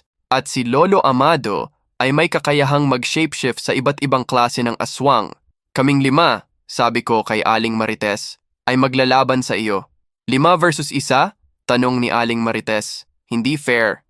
Hindi rin fair na lokohin mo kami, sagot ni Macario.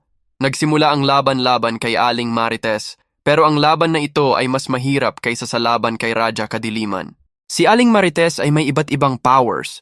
May kakayahang mag-cast ng spells, may kakayahang mag-control ng mga elements, at may kakayahang mag-create ng mga illusions. Pero dahil 5 kami, may advantage kami. Tuwing mag-a-attack siya sa isa, may 3 iba pa na maa-attack sa kanya mula sa ibang direction. Si Ligaya ay gumamit ng mga plants para i-distract si Aling Marites. Si Dalisay ay gumamit ng healing powers niya para ma-counteract ang mga evil spells ni Aling Marites. Si Macario ay gumamit ng speed niya para mag-hit and run tactics. Si Lolo Amado ay nag-transform sa malaking eagle para ma-attack si Aling Marites mula sa taas. At ako ay gumamit ng combination ng aswang at babaylan powers ko para mag-deliver ng finishing blow. Ang laban ay tumagal ng mga 20 minuto, pero eventually ay na-defeat namin si Aling Marites. Pero hindi namin siya pinatay. Na-neutralize lang namin ang powers niya. Bakit hindi ninyo ako pinatay? Tanong niya habang nakahiga sa sand. Kasi hindi kami killer, sagot ni Dalisay. Gusto namin lang na mag-stop ka sa mga evil plans mo. Pero ano ang gagawin ninyo sa akin? Tanong ni Aling Marites. I-exile ka namin sa isang island na walang ibang tao, sagot ni Diwata. Doon ka makakapag-isip tungkol sa mga ginawa mo. Pero biglang may narinig kaming tunog ng helicopter ulit. Nang tumingin kami sa taas, nakita namin na may Philippine Coast Guard na papalapit. Sino ang nag-report? Tanong ni Macario. Ako, sagot ni Diwata. Nag-send ako ng distress signal kanina para may backup tayo in case hindi natin ma-defeat ang mga enemies. Nang lumapag ang Coast Guard, may nag-approach sa amin na officer. Sino si Mr. Bayani? Tanong niya. Ako po, sagot ko. Sir, may report kaming na-receive na may mga missing tourists dito. Okay ba kayo? Tiningin ko ang mga kasama ko. Nakita ko na pagod na silang lahat, pero safe naman. Okay na po kami, sagot ko. Naligaw lang kami, pero nahanap na namin ang way pabalik. Sir, may nakita ba kayong unusual dito sa island? Tanong ng officer. Wala naman po, sagot ni Ligaya. Normal lang na island to. May mga interesting na wildlife at plants pero walang dangerous. Hindi namin sinabi sa Coast Guard ang totoo tungkol sa mga nangyari. Sino maniniwala sa amin? At hindi namin gusto na magpanik ang mga tao tungkol sa mga aswang. Sige po, sabi ng officer. I-escort na namin kayo pabalik sa mainland. Habang nag-pack kami ng mga gamit, may sinabi si Lolo Amado na nagulat sa akin. Bayani, sabi niya, hindi ka pwedeng bumalik sa normal na buhay mo. Bakit? Tanong ko. Kasi ngayon, na na-awaken na ang powers mo. May responsibility ka na sa mga supernatural creatures sa buong Pilipinas. Kailangan mo maging protector nila. Pero si Inay Rosa, sabi ko, kailangan ko siya alagaan. Pwede mo siyang dalhin sa headquarters namin, sabi ni Diwata. May facilities kami doon para sa mga elderly at mas safe pa siya doon kaysa sa normal na lugar. Nag-isip ako. Gusto ko talaga bumalik sa normal na buhay ko, pero alam ko na hindi na pwede. May bagong responsibility ako ngayon. Pero ano ang mangyayari sa mga kasama ko? Tanong ko, kailangan ba nilang sumama sa amin? Pwede nila, sagot ni Lolo Amado. Pero pwede rin nilang bumalik sa normal na buhay nila. Ang powers na nakuha nila ay hindi permanent. Mawawala rin yon kung hindi nila ginagamit regularly. Tiningin ko si Macario, Ligaya at Dalisay. Ano ang desisyon ninyo? Tanong ko. Ako, sabi ni Macario, gusto kong sumama sa iyo. Kaibigan kita at hindi kita iiwan. Ako naman, sabi ni Ligaya, gusto kong mag-continue ng research ko tungkol sa supernatural culture. Pero gusto ko gawin yon as part ng tribo ng liwanag para ma-protect ko ang mga creatures instead na i-exploit sila. At ako, sabi ni Dalisay, gusto kong gumamit ng healing powers ko para tumulong sa mga tao. Pero gusto ko rin tumulong sa mga supernatural creatures na may sakit or injured. Nakita ko sa mga mata nila na sincere ang mga desisyon nila. Hindi sila sumama sa akin dahil sa obligation. Sumama sila dahil gusto nila. Sige, sabi ko. Pero promise ninyo na kung ayaw na ninyo, pwede kayong umalis anytime. Promise, sagot nila. Habang naglalakad kami papunta sa helicopter ng Coast Guard, may naaalala akong isang bagay. Ligaya, tanong ko, ano ang mangyayari sa research mo? Hindi mo ba kailangan mag-submit ng thesis? Natawa siya. Actually, ang experience namin dito ay mas valuable pa kaysa sa lahat ng research na pwede kong makuha sa library. Pero syempre, hindi ko pwedeng i-include sa thesis ang mga totoo. Gawa-gawa na lang akong mga kwento. At ikaw, Dalisay? Tanong ko. Hindi mo ba miss ang normal na work mo sa hospital? Miss ko, sagot niya. Pero nakita ko na may mas malaking purpose ako dito. Pwede ko tulungang hindi lang mga normal na tao, pero pati na rin ang mga supernatural creatures. Sumakay na kami sa helicopter at habang umaalis na kami sa pulo ng Mahiwaga, tiningin ko pa ulit ang island. Mukha na siyang normal na island ngayon. Walang traces ng mga nangyari kanina. Pero alam ko na hindi ko makakalimutan ang mga nangyari dito. Dito ko natutunan ang totoo tungkol sa sarili ko. Dito ko nakilala ang mga tunay kong kaibigan. At dito ko na-realize na may mas malaking purpose ako sa buhay. Bayani, sabi ni Lolo Amado. Ready ka na ba para sa bagong adventure? Tiningin ko ang mga kasama ko. Si Macario na laging handang makipaglaban para sa akin. Si Ligaya na determined na matuto pa ng mga bagong knowledge. Si Dalisay na gusto tumulong sa lahat ng may kailangan. At si Lolo Amado na magtuturo sa akin kung paano maging proper na protector. Ready na, sagot ko. Pero habang papalayo na kami sa island, nakita ko sa malayo na may isang figure na nakatayo sa beach. Hindi ko makita kung sino, pero may pakiramdam akong hindi pa tapos ang adventure namin.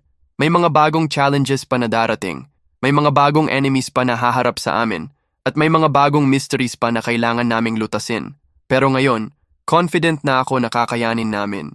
Kasi hindi na ako mag-isa. 3 buwan na ang nakalipas simula nang mangyari ang lahat sa pulo ng Mahiwaga. Ngayon, nakatira na kami sa headquarters ng Tribo ng Liwanag sa isang liblib na lugar sa Palawan.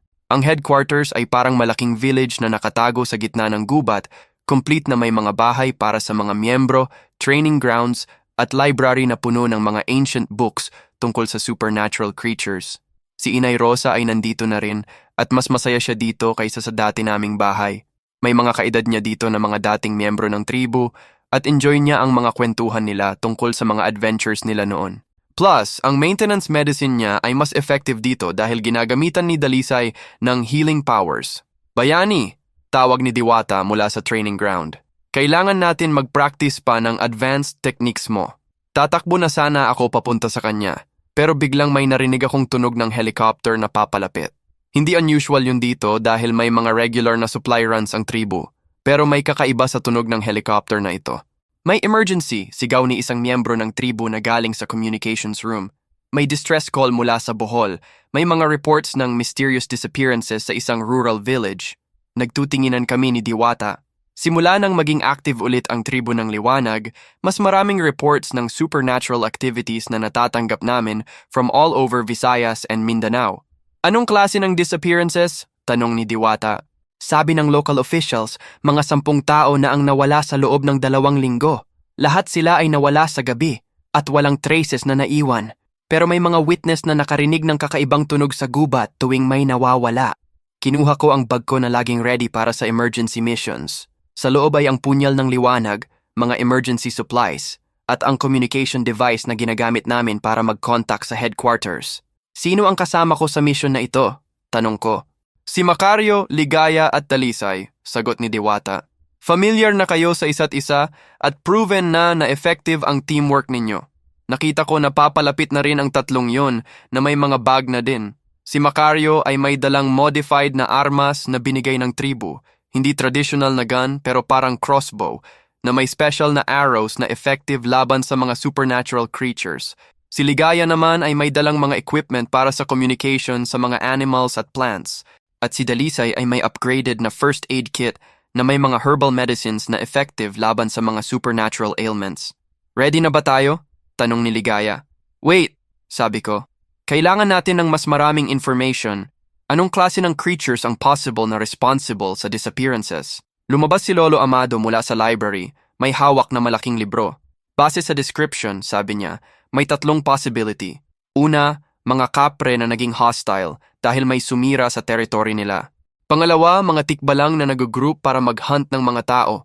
Pangatlo, at ito ang pinaka-dangerous, isang bagong klase ng aswang na hindi pa natin nakaka-encounter. Bagong klase ng aswang? Tanong ni Dalisay.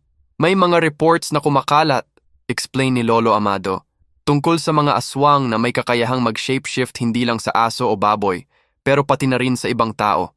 Kapag naging ganun ang form nila, halos imposible na ma-distinguish sila sa mga real na tao. Naging mas serious ang mood namin. Ang mga aswang na nakaka-encounter namin before ay straightforward. Nakikita mo agad na aswang sila. Pero kung may mga aswang na pwedeng magpanggap na tao, mas delikado yon. May special technique ba para ma-identify sila? Tanong ni Macario. May isa, sagot ni Lolo Amado. Ang mga mata nila ay hindi nag-reflect ng light kapag na-flash ng camera o flashlight. At kapag stressed sila o galit, may amoy na lumalabas sa kanila na parang rotten meat. Sinulat namin ang mga information na ito sa notebooks namin. Important na ma-remember ang lahat ng details kapag nasa field na kami. Meron pa, dagdag ni Lolo Amado. Kung totoo ang mga reports tungkol sa shape-shifting aswang, ibig sabihin may pinuno sila na mas powerful pa kay Raja Kadiliman. Mas powerful pa? Gulat ni Ligaya. Oo, ang kakayahang mag-organize ng mga aswang para sa large-scale operations ay hindi pwedeng gawin ng ordinary na aswang leader. Kailangan may ancient powers para dun. Nakita ko sa mga mata ng mga kasama ko ang worry, pero nakita ko rin ang determination. Simula nang mag-join sila sa Tribo ng Liwanag, naging mas confident sila sa abilities nila. Okay, sabi ko. Let's go to Bohol. Sumakay kami sa helicopter ng tribo. Ang pilot ay si Kapitan Santos, isang retired military officer na naging miyembro ng tribu after na ma-encounter niya ang mga supernatural creatures sa isang mission niya dati. Habang naglalakbay kami papunta sa Bohol, nag-brief kami tungkol sa plan namin. Una, pupunta kami sa village kung saan nangyayari ang disappearances para mag-interview ng mga witnesses. Pangalawa, mag-investigate kami sa mga lugar kung saan huling nakita ang mga missing persons. Pangatlo, mag-set up kami ng observation post sa gubat para ma-monitor ang area sa gabi. May nakalimutan ba tayo? Tanong ni Dalisay. Backup plan, sagot ni Macario. Kung ma-overwhelm tayo ng enemies, ano ang gagawin natin? May emergency beacon tayo, sagot ko habang pinakita ang device na binigay ni Diwata. Kapag na-press natin ito, may cavalry na darating within 30 minutes. 30 minutes ay matagal kung nasa life or death situation tayo, sabi ni Ligaya. Kaya important na hindi tayo magpakamartir, sagot ko. Kung sobrang delikado na, retreat tayo agad. Pagdating namin sa Bohol, direkta kami sa village na tinatawag na Sitio Kalayaan. Ang village ay nasa foot ng isang malaking bundok at napapaligiran ng mga dense na forest. Perfect place para sa mga supernatural creatures na gusto mag-hide. Ang barangay captain ay si Captain Rodriguez, isang matandang lalaki na mukhang stressed sa mga nangyayaring disappearances. Salamat na napadala kayo dito, sabi niya nang mag-introduce kami as special investigators mula sa government. Hindi namin sinabi ang totoo tungkol sa tribo ng liwanag. Baka magpanik pa ang mga tao. Captain Rodriguez, tanong ni Dalisay, pwede ba ninyo kaming i-brief tungkol sa mga nawawalang tao?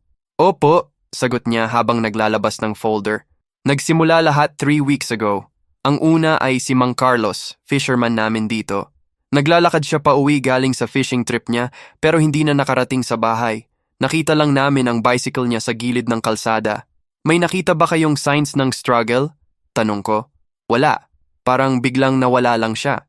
Sino pa ang nawala? Tanong ni Ligaya. Si Aling Rosa, vegetable vendor.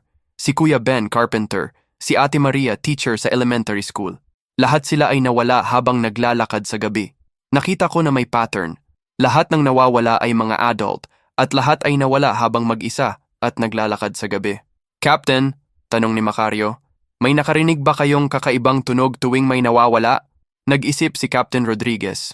Meron nga. Sabi ng mga neighbor, may nakakarinig ng parang howling sa gubat. Pero hindi tulad ng aso. Mas malaki ang tunog at mas scary. Anong oras usually nila naririnig yon? Tanong ni Dalisay. Mga around 2 a.m. to 4 a.m. Nag-exchange glances kami. Yun ang typical na oras na active ang mga aswang. Captain Rodriguez, sabi ko, may pwede ba kaming makausap na witness na nakakita or nakarinig ng unusual? Meron, si Lola Carmen. Siya ang neighbor ni Aling Rosa at siya ang huling nakakita sa kanya bago nawala.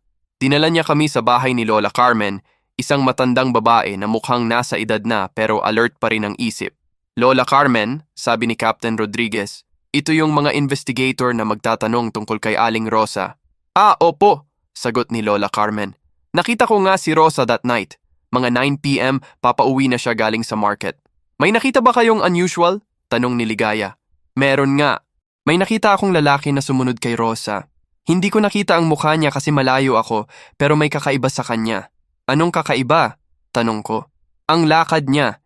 Hindi normal na lakad ng tao. Parang animal na nagtutularan na maglakad na parang tao. Nagtinginan kami. Posible na ito ay yung shape-shifting aswang na binanggit ni Lolo Amado. Lola Carmen, tanong ni Dalisay, nakita ninyo ba ang mukha ng lalaki?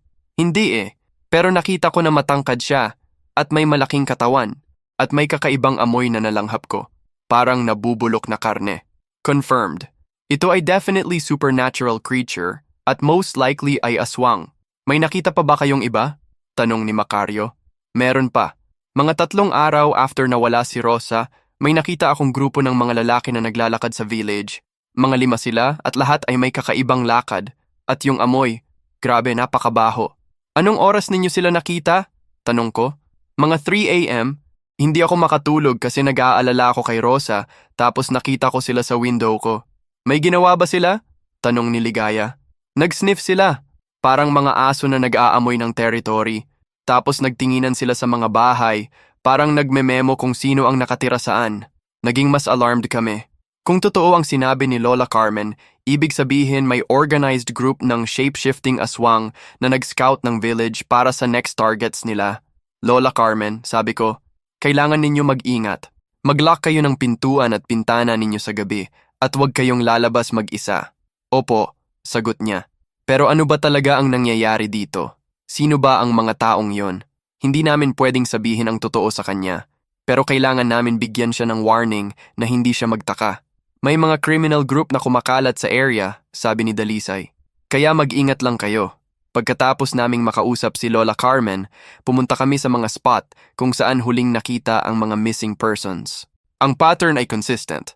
Lahat ay nawala sa mga lugar na malapit sa gubat at walang signs ng struggle. May nakikita ba kayong tracks? Tanong ni Macario habang nag-examine kami ng ground. Nakita ko nga na may mga footprints na kakaiba. May mga normal na footprints ng tao, pero may mga footprints din na mas malaki at may claw marks. Dito sila nag-transform, sabi ko. Nag-approach sila as human, tapos nag-transform sa aswang form para madaling dalhin ang victims. Pero saan nila dinala ang mga victims? Tanong ni Ligaya. Sinundan namin ang mga tracks papunta sa gubat.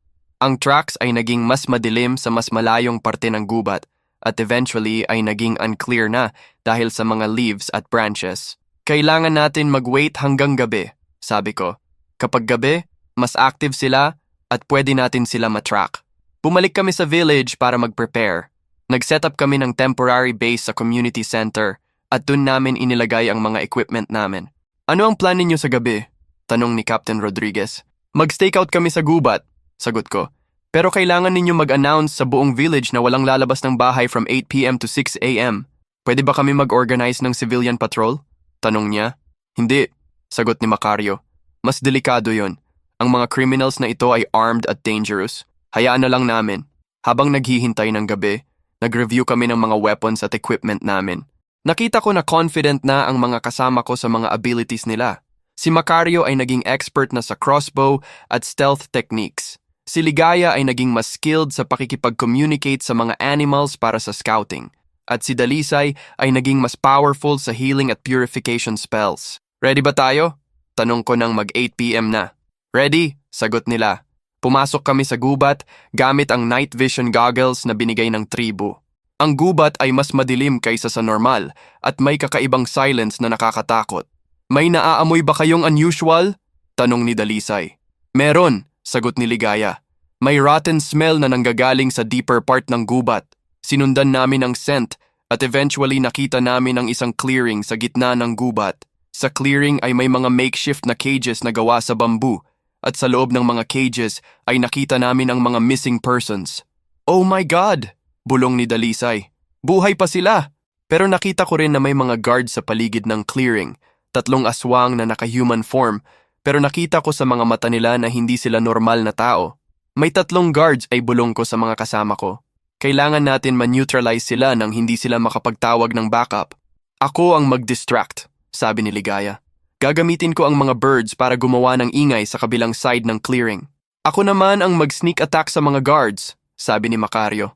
At ako ang mag-free ng mga prisoners, sabi ni Dalisay. At ako ang mag-guard sa lahat ninyo in case may surprise, sabi ko. Nagsimula ang operation.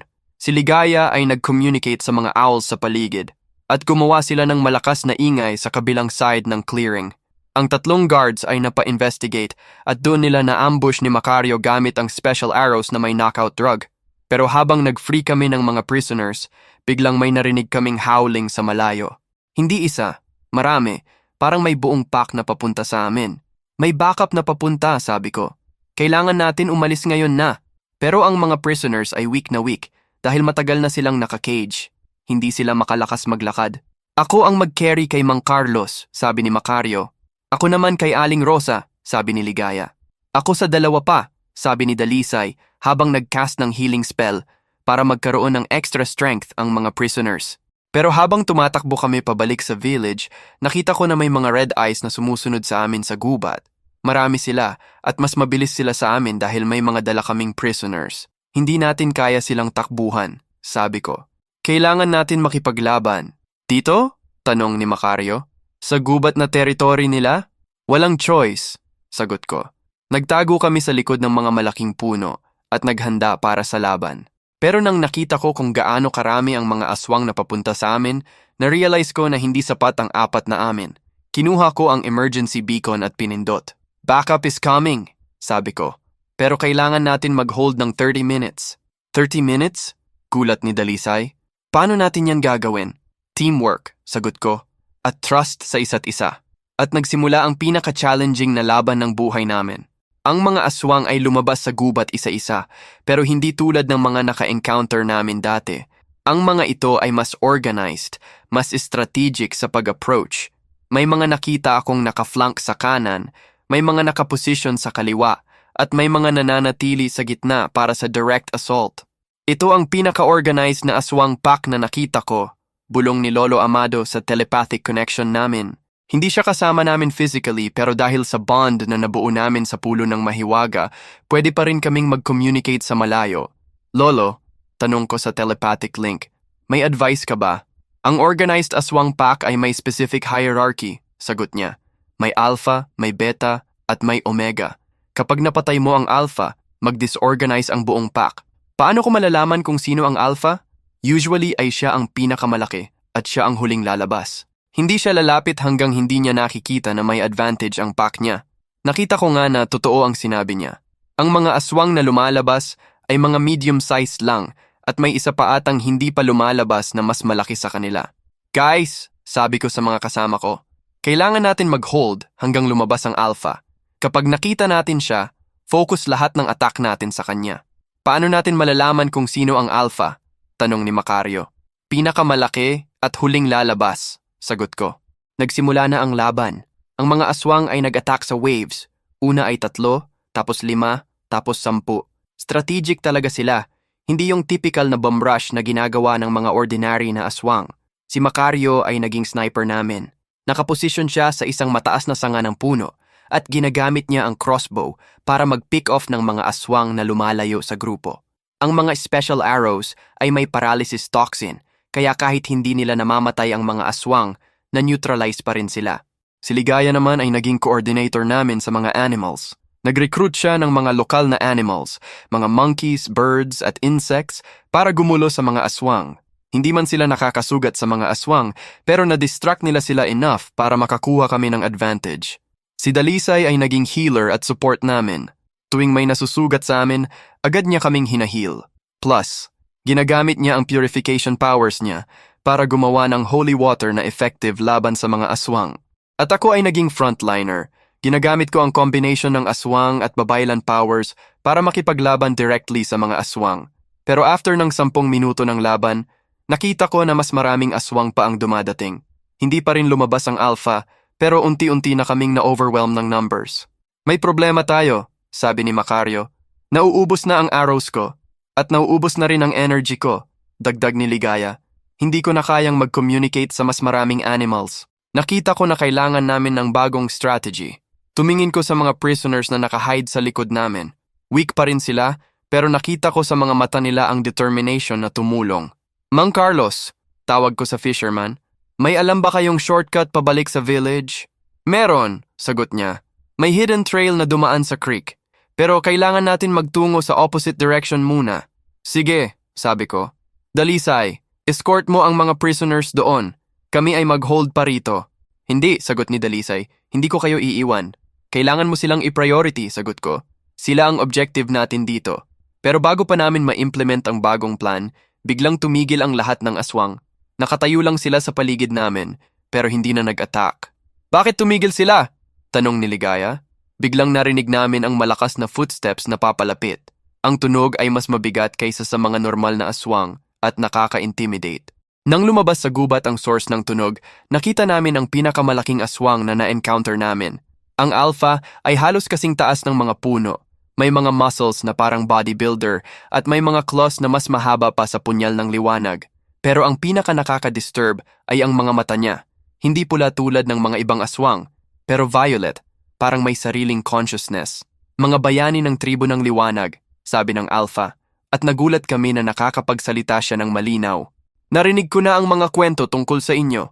Sino ka? Tanong ko. Ako si Alpha Ciclab, sagot niya.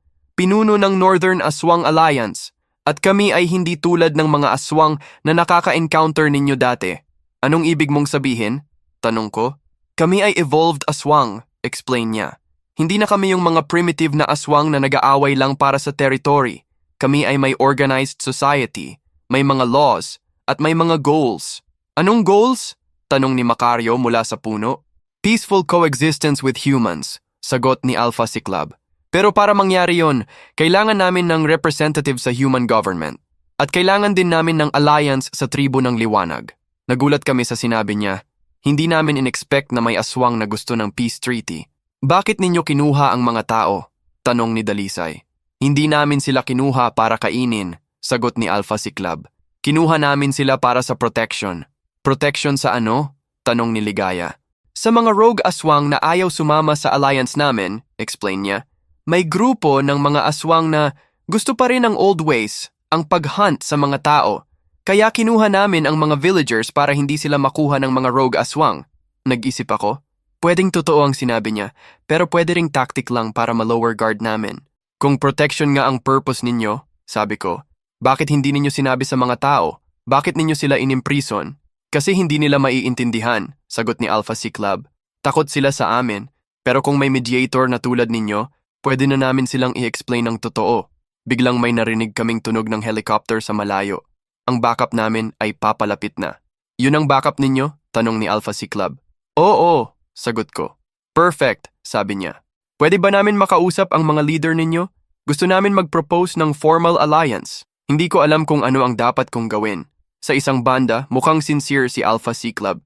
Sa kabilang banda, baka trap lang ito. Alpha Cyclab, sabi ko, kung sincere ka nga sa peace talks, prove it. I-release mo ang mga prisoners ngayon na at pumunta ka sa headquarters namin para sa formal discussion. Nag-isip si Alpha Cyclab. Sige, pero may condition ako. Kailangan ninyo i-guarantee ang safety ko sa headquarters ninyo. Guaranteed, sagot ko. Nag-signal si Alpha Cyclab sa mga aswang niya at biglang nag-transform sila pabalik sa human forms. Nakita ko na normal na mga tao lang ang itsura nila at hindi mo madistinguish na aswang sila. May isang problema pa, sabi ni Alpha Cyclab. Ang mga rogue aswang na sinasabi ko ay papunta na rin dito. Naaamoy nila na nandito kayo at gusto nila kayong patayin. Gaano karami? Tanong ko. Mga 20 mature aswang kasama ang leader nila na si Raja Dilim, sagot niya. Raja Dilim? Gulat ko. Akala ko patay na si Raja Kadiliman. Iba si Raja Dilim, explain ni Alpha Cyclab. Siya ang kapatid ni Raja Kadiliman at mas evil pa sa kanya. Hindi niya tanggap na napatay ninyo ang kapatid niya. Lumapag na ang helicopter ng tribo at nakita ko na bumaba sina Diwata at iba pang miyembro ng tribo ng liwanag. Bayani! Sigaw ni Diwata. Okay ba kayo? Okay kami, sagot ko. Pero may complication. Nag-explain ako kay Diwata tungkol sa situation, ang alliance proposal ni Alpha Cyclab at ang incoming threat ni Raja Dilim. Interesting, sabi ni Diwata after kong ma-explain ang lahat. Hindi pa namin nakaka-encounter ng organized aswang group na gusto ng peace treaty. Pwede ba ninyong bigyan ng chance? Tanong ni Alpha Cyclab. Sige, sagot ni Diwata. Pero kailangan muna namin i-address ang immediate threat. Saan dadaan si Raja Dilim? Dadaan sila sa main road papunta sa village, sagot ni Alpha Cyclab. Mga 20 minutes pa bago sila makarating. Pwede mo bang tulungan kami laban sa kanila? Tanong ko. Pwede, sagot ni Alpha Cyclab. Pero huwag ninyong kalimutan na kapatid niya si Raja Kadiliman. Hindi madaling talunin si Raja Dilim. Nag-regroup kami para sa second battle. Ang mga miyembro ng tribo ng liwanag na dumating ay may mga advanced weapons at equipment. Si Alpha Cyclab at ang mga aswang niya ay nag-position rin para tumulong sa amin. Ito ang plan, sabi ni Diwata. I-ambush natin sila sa bridge na dadaanan nila papunta sa village. Dun limited ang escape routes nila. At kung hindi natin sila ma-defeat doon? Tanong ni Macario. May backup plan, sagot ni Diwata. May electromagnetic pulse device kami na pwedeng mag-disrupt ng supernatural energies. Pero one-time use lang yon at limited ang range. Pumunta kami sa bridge na binanggit ni Diwata. Ito ay malaking concrete bridge na tumatawid sa malawang ilog. May mga strategic positions sa magkabilang side ng bridge na pwedeng pagtagu-taguan. Alpha Cyclab, tanong ko. Ano ang weakness ni Raja Dilim? Pride, sagot niya. Gusto niyang ipakita na siya ang pinaka-powerful. Kaya kapag na-challenge mo siya sa one-on-one combat, tatanggapin niya yon kahit may disadvantage siya. At ano ang strength niya? Lahat, sagot ni Alpha Cyclab. Mas malakas siya kay Raja Kadiliman, mas mabilis, mas intelligent, at may special power siya na hindi available sa ibang aswang. Anong special power? Tanong ni Dalisay. Necromancy. Pwede niyang gibingin ang mga patay para makipaglaban para sa kanya. Nagtinginan kami. Ibig sabihin, hindi lang siya ang kalaban namin, pati na rin ang mga patay na maa-access niya. Meron pa, dagdag ni Alpha Cyclob. May 2 lieutenant siya na kakasing powerful niya, si Datu Gahaman at si Datu Sumpa. Mga specialized fighters na trained specifically para maging bodyguards niya. Paano natin sila tatalunin? Tanong ni Ligaya. Teamwork, sagot ko. At strategic thinking, hindi natin pwedeng makipag head-to-head sa kanila. Kailangan natin mag-outsmart. Narinig na namin ang tunog ng mga sasakyan na papalapit, pero hindi normal na sasakyan. Mga motorcycle na may modified engines na tumutunog na parang mga monsters. Nandito na sila, sabi ni Alpha Cyclob. Nakita namin na may mga 20 motorcycles na tumatawid sa bridge. Ang mga riders ay naka-black leather jackets, pero nakita namin sa mga mata nila na aswang sila. Sa gitna ng convoy ay isang malaking motorcycle na may rider na mas malaki pa kay Alpha Cyclob. Ito si Raja Dilim.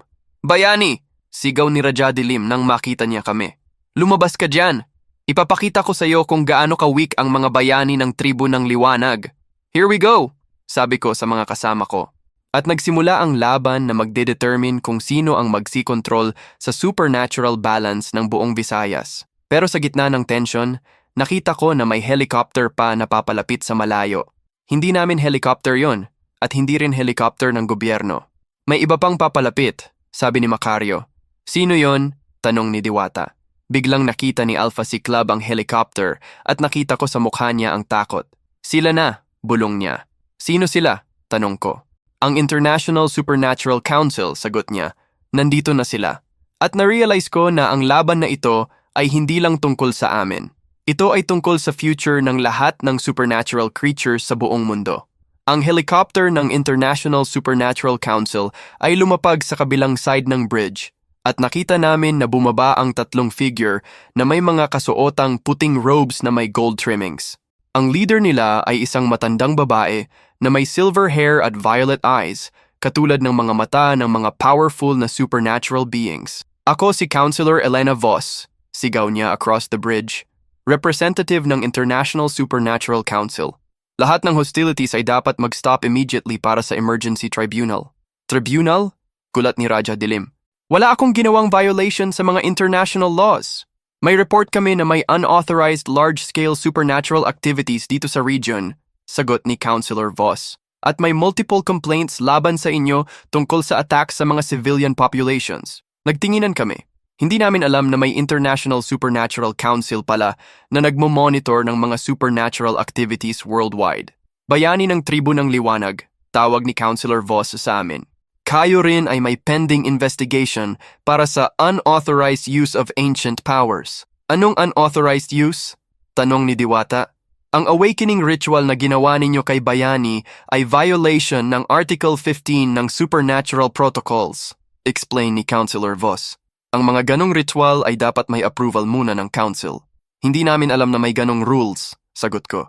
Ignorance is not an excuse, sagot niya. Pero dahil first offense ninyo, pwede pa namin ito i-consider as probationary violation. Biglang nagsalita si Alpha Cyclob.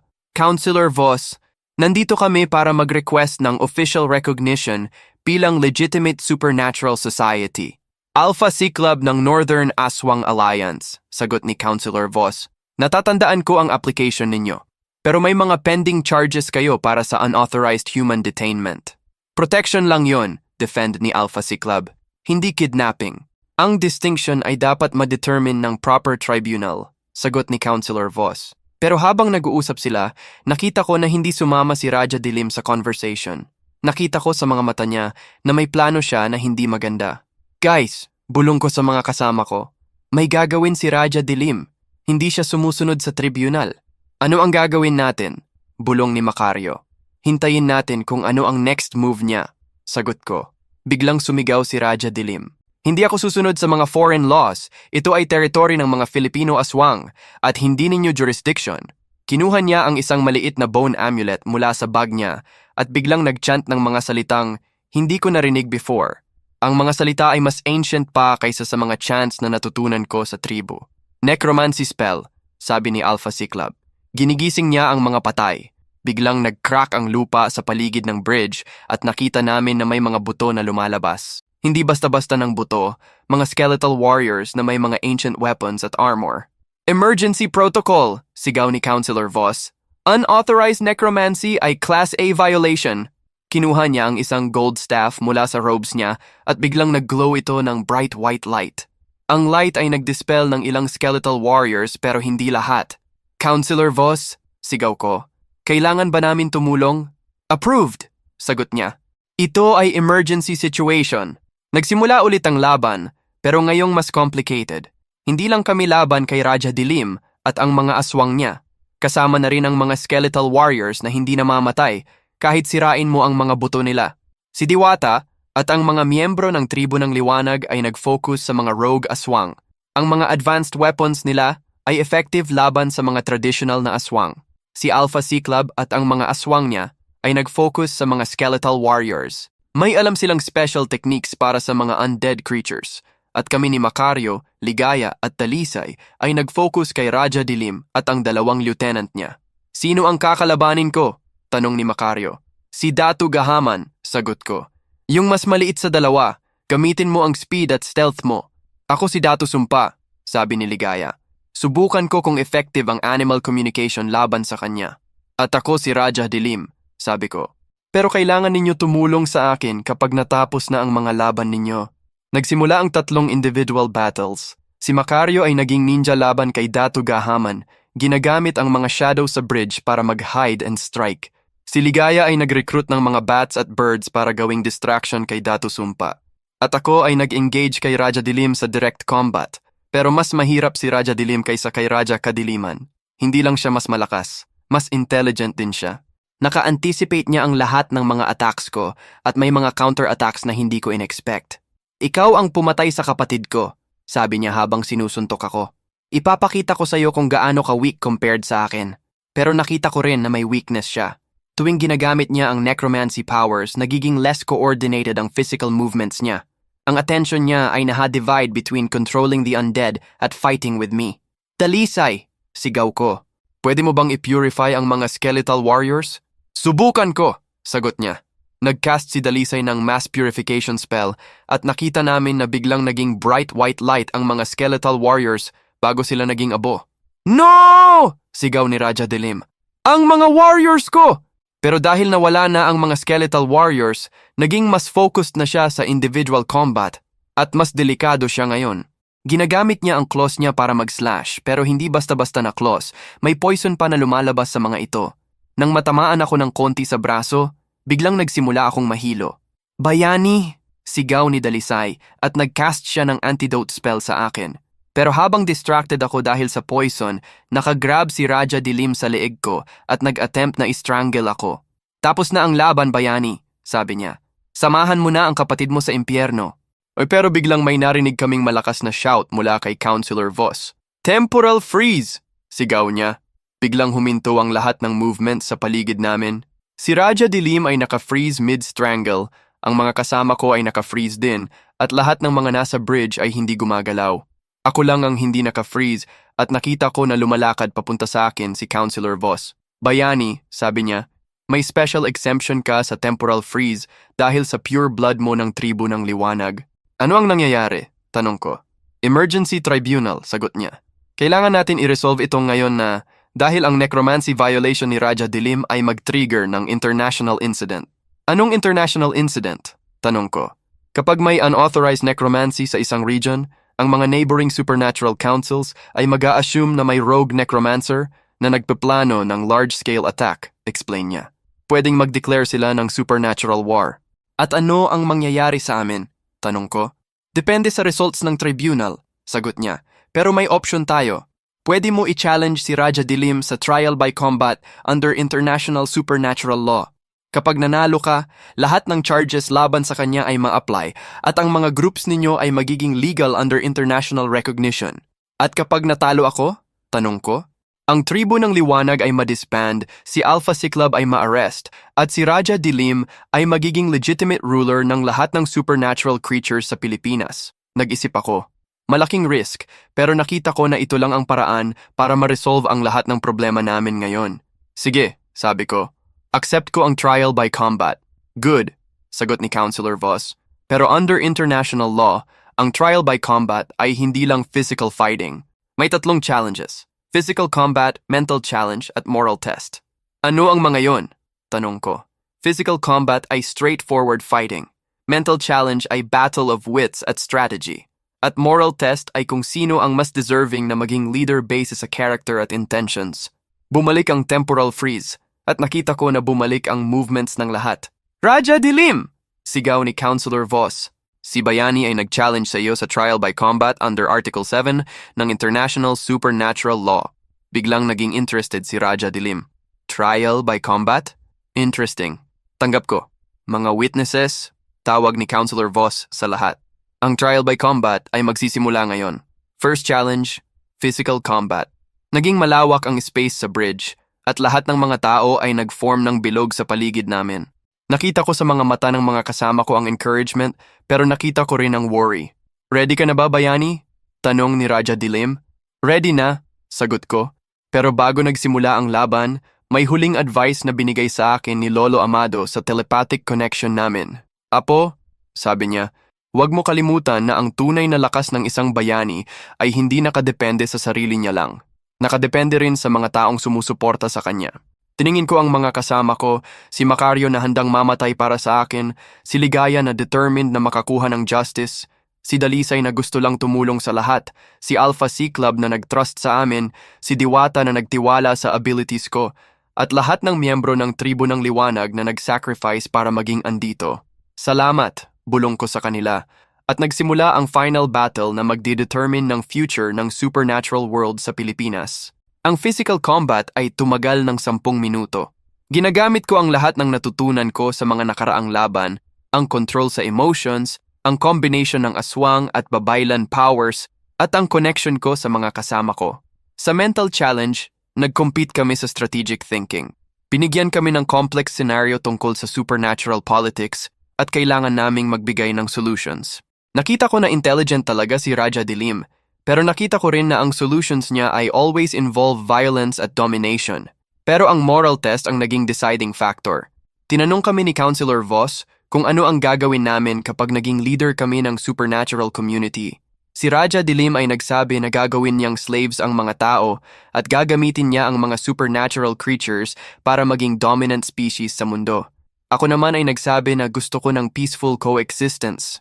Gusto kong maging protector ng mga tao laban sa evil supernatural creatures, pero gusto ko ring protektahan ang mga good supernatural creatures laban sa discriminating humans. Winner ng trial by combat, announced ni Councilor Voss, si Bayani ng Tribo ng Liwanag.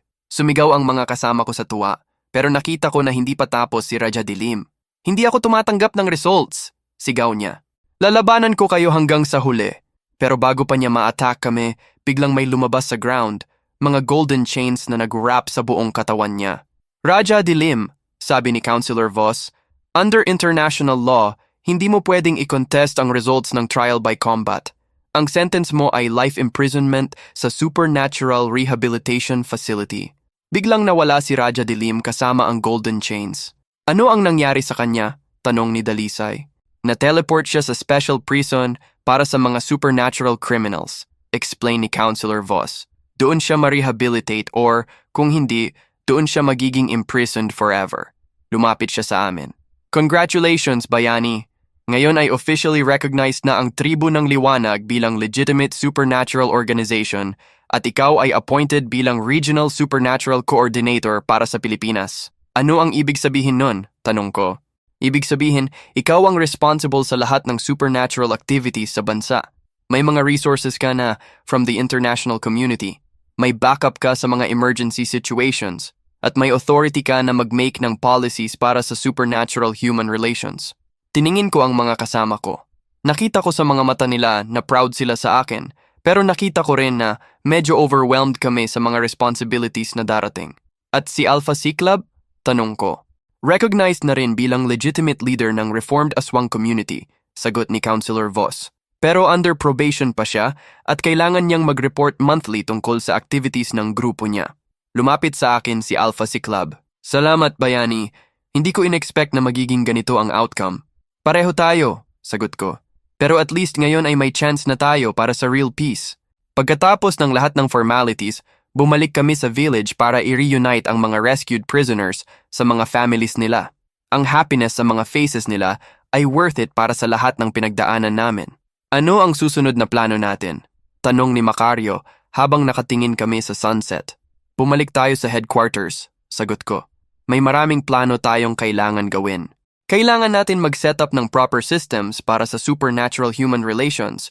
Kailangan natin mag-train ng mas maraming miyembro at kailangan natin mag-establish ng good relationships sa mga ibang supernatural communities. Tunog busy, sabi ni Ligaya.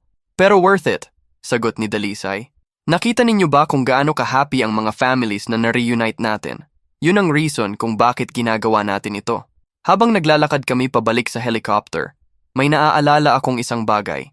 Hindi pa tapos ang adventure natin, sabi ko sa kanila. Ano pa? Tanong nila. Marami pang ibang supernatural creatures sa Pilipinas na kailangan ng tulong. May mga tikbalang sa Mindanao na nag-aaway sa mga local farmers. May mga kapre sa Luzon na na-disturb dahil sa deforestation. May mga sirena sa coastal areas na affected ng pollution. Ibig mo sabihin, sabi ni Macario, may mas maraming adventure pa tayo? Oo, sagot ko.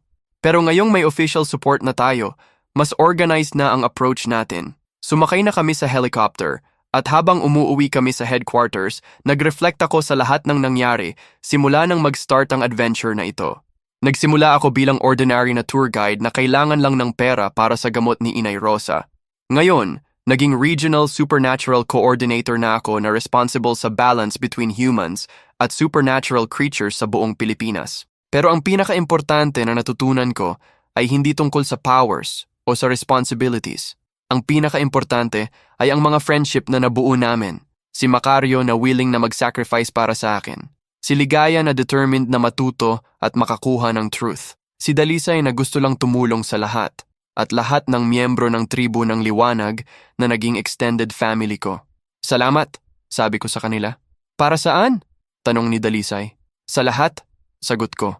Sa pagsamama ninyo sa akin sa adventure na ito, sa pagtitiwala ninyo sa akin, sa pagtulong ninyo sa akin na makita kung sino talaga ako. Walang anuman, sagot ni Macario. Yan ang ginagawa ng mga tunay na kaibigan. Nakita ko sa bintana ng helicopter na papalapit na kami sa headquarters. May mga miyembro ng tribo na nakatayo sa landing pad, naghihintay sa amin. Nakita ko si Lolo Amado, si Inay Rosa, si Diwata, at lahat ng mga taong naging important sa journey ko. Ready na ba kayo para sa next adventure? Tanong ko sa mga kasama ko. Ready na, sagot nila. At habang lumampag ang helicopter, naisip ko na hindi pa nga tapos ang story namin. Ito pa lang ang simula. May mas maraming adventures pa na darating, mas maraming challenges na haharapin namin, at mas maraming tao pa na matutulungan namin. Pero confident ako na kakayanin namin. Kasi natutunan ko na ang tunay na lakas ay hindi nakadepende sa mga powers mo o sa mga titles mo. Nakadepende ito sa mga tao na kasama mo, sa mga values na hawak mo, at sa mga decisions na ginagawa mo araw-araw. Ako si Bayani, Regional Supernatural Coordinator ng Pilipinas, miyembro ng Tribu ng Liwanag, at protector ng lahat ng may kailangan ng tulong, supernatural man o human. At ito pa lang ang simula ng aming mga adventure. Kung nagustuhan ninyo ang adventure na ito ni Bayani at ng kanyang mga kaibigan, i-like ninyo ang video na ito at mag-subscribe sa channel para sa mas maraming amazing stories. At mag-comment din kayo kung ano ang gusto ninyong next adventure para kay Bayani.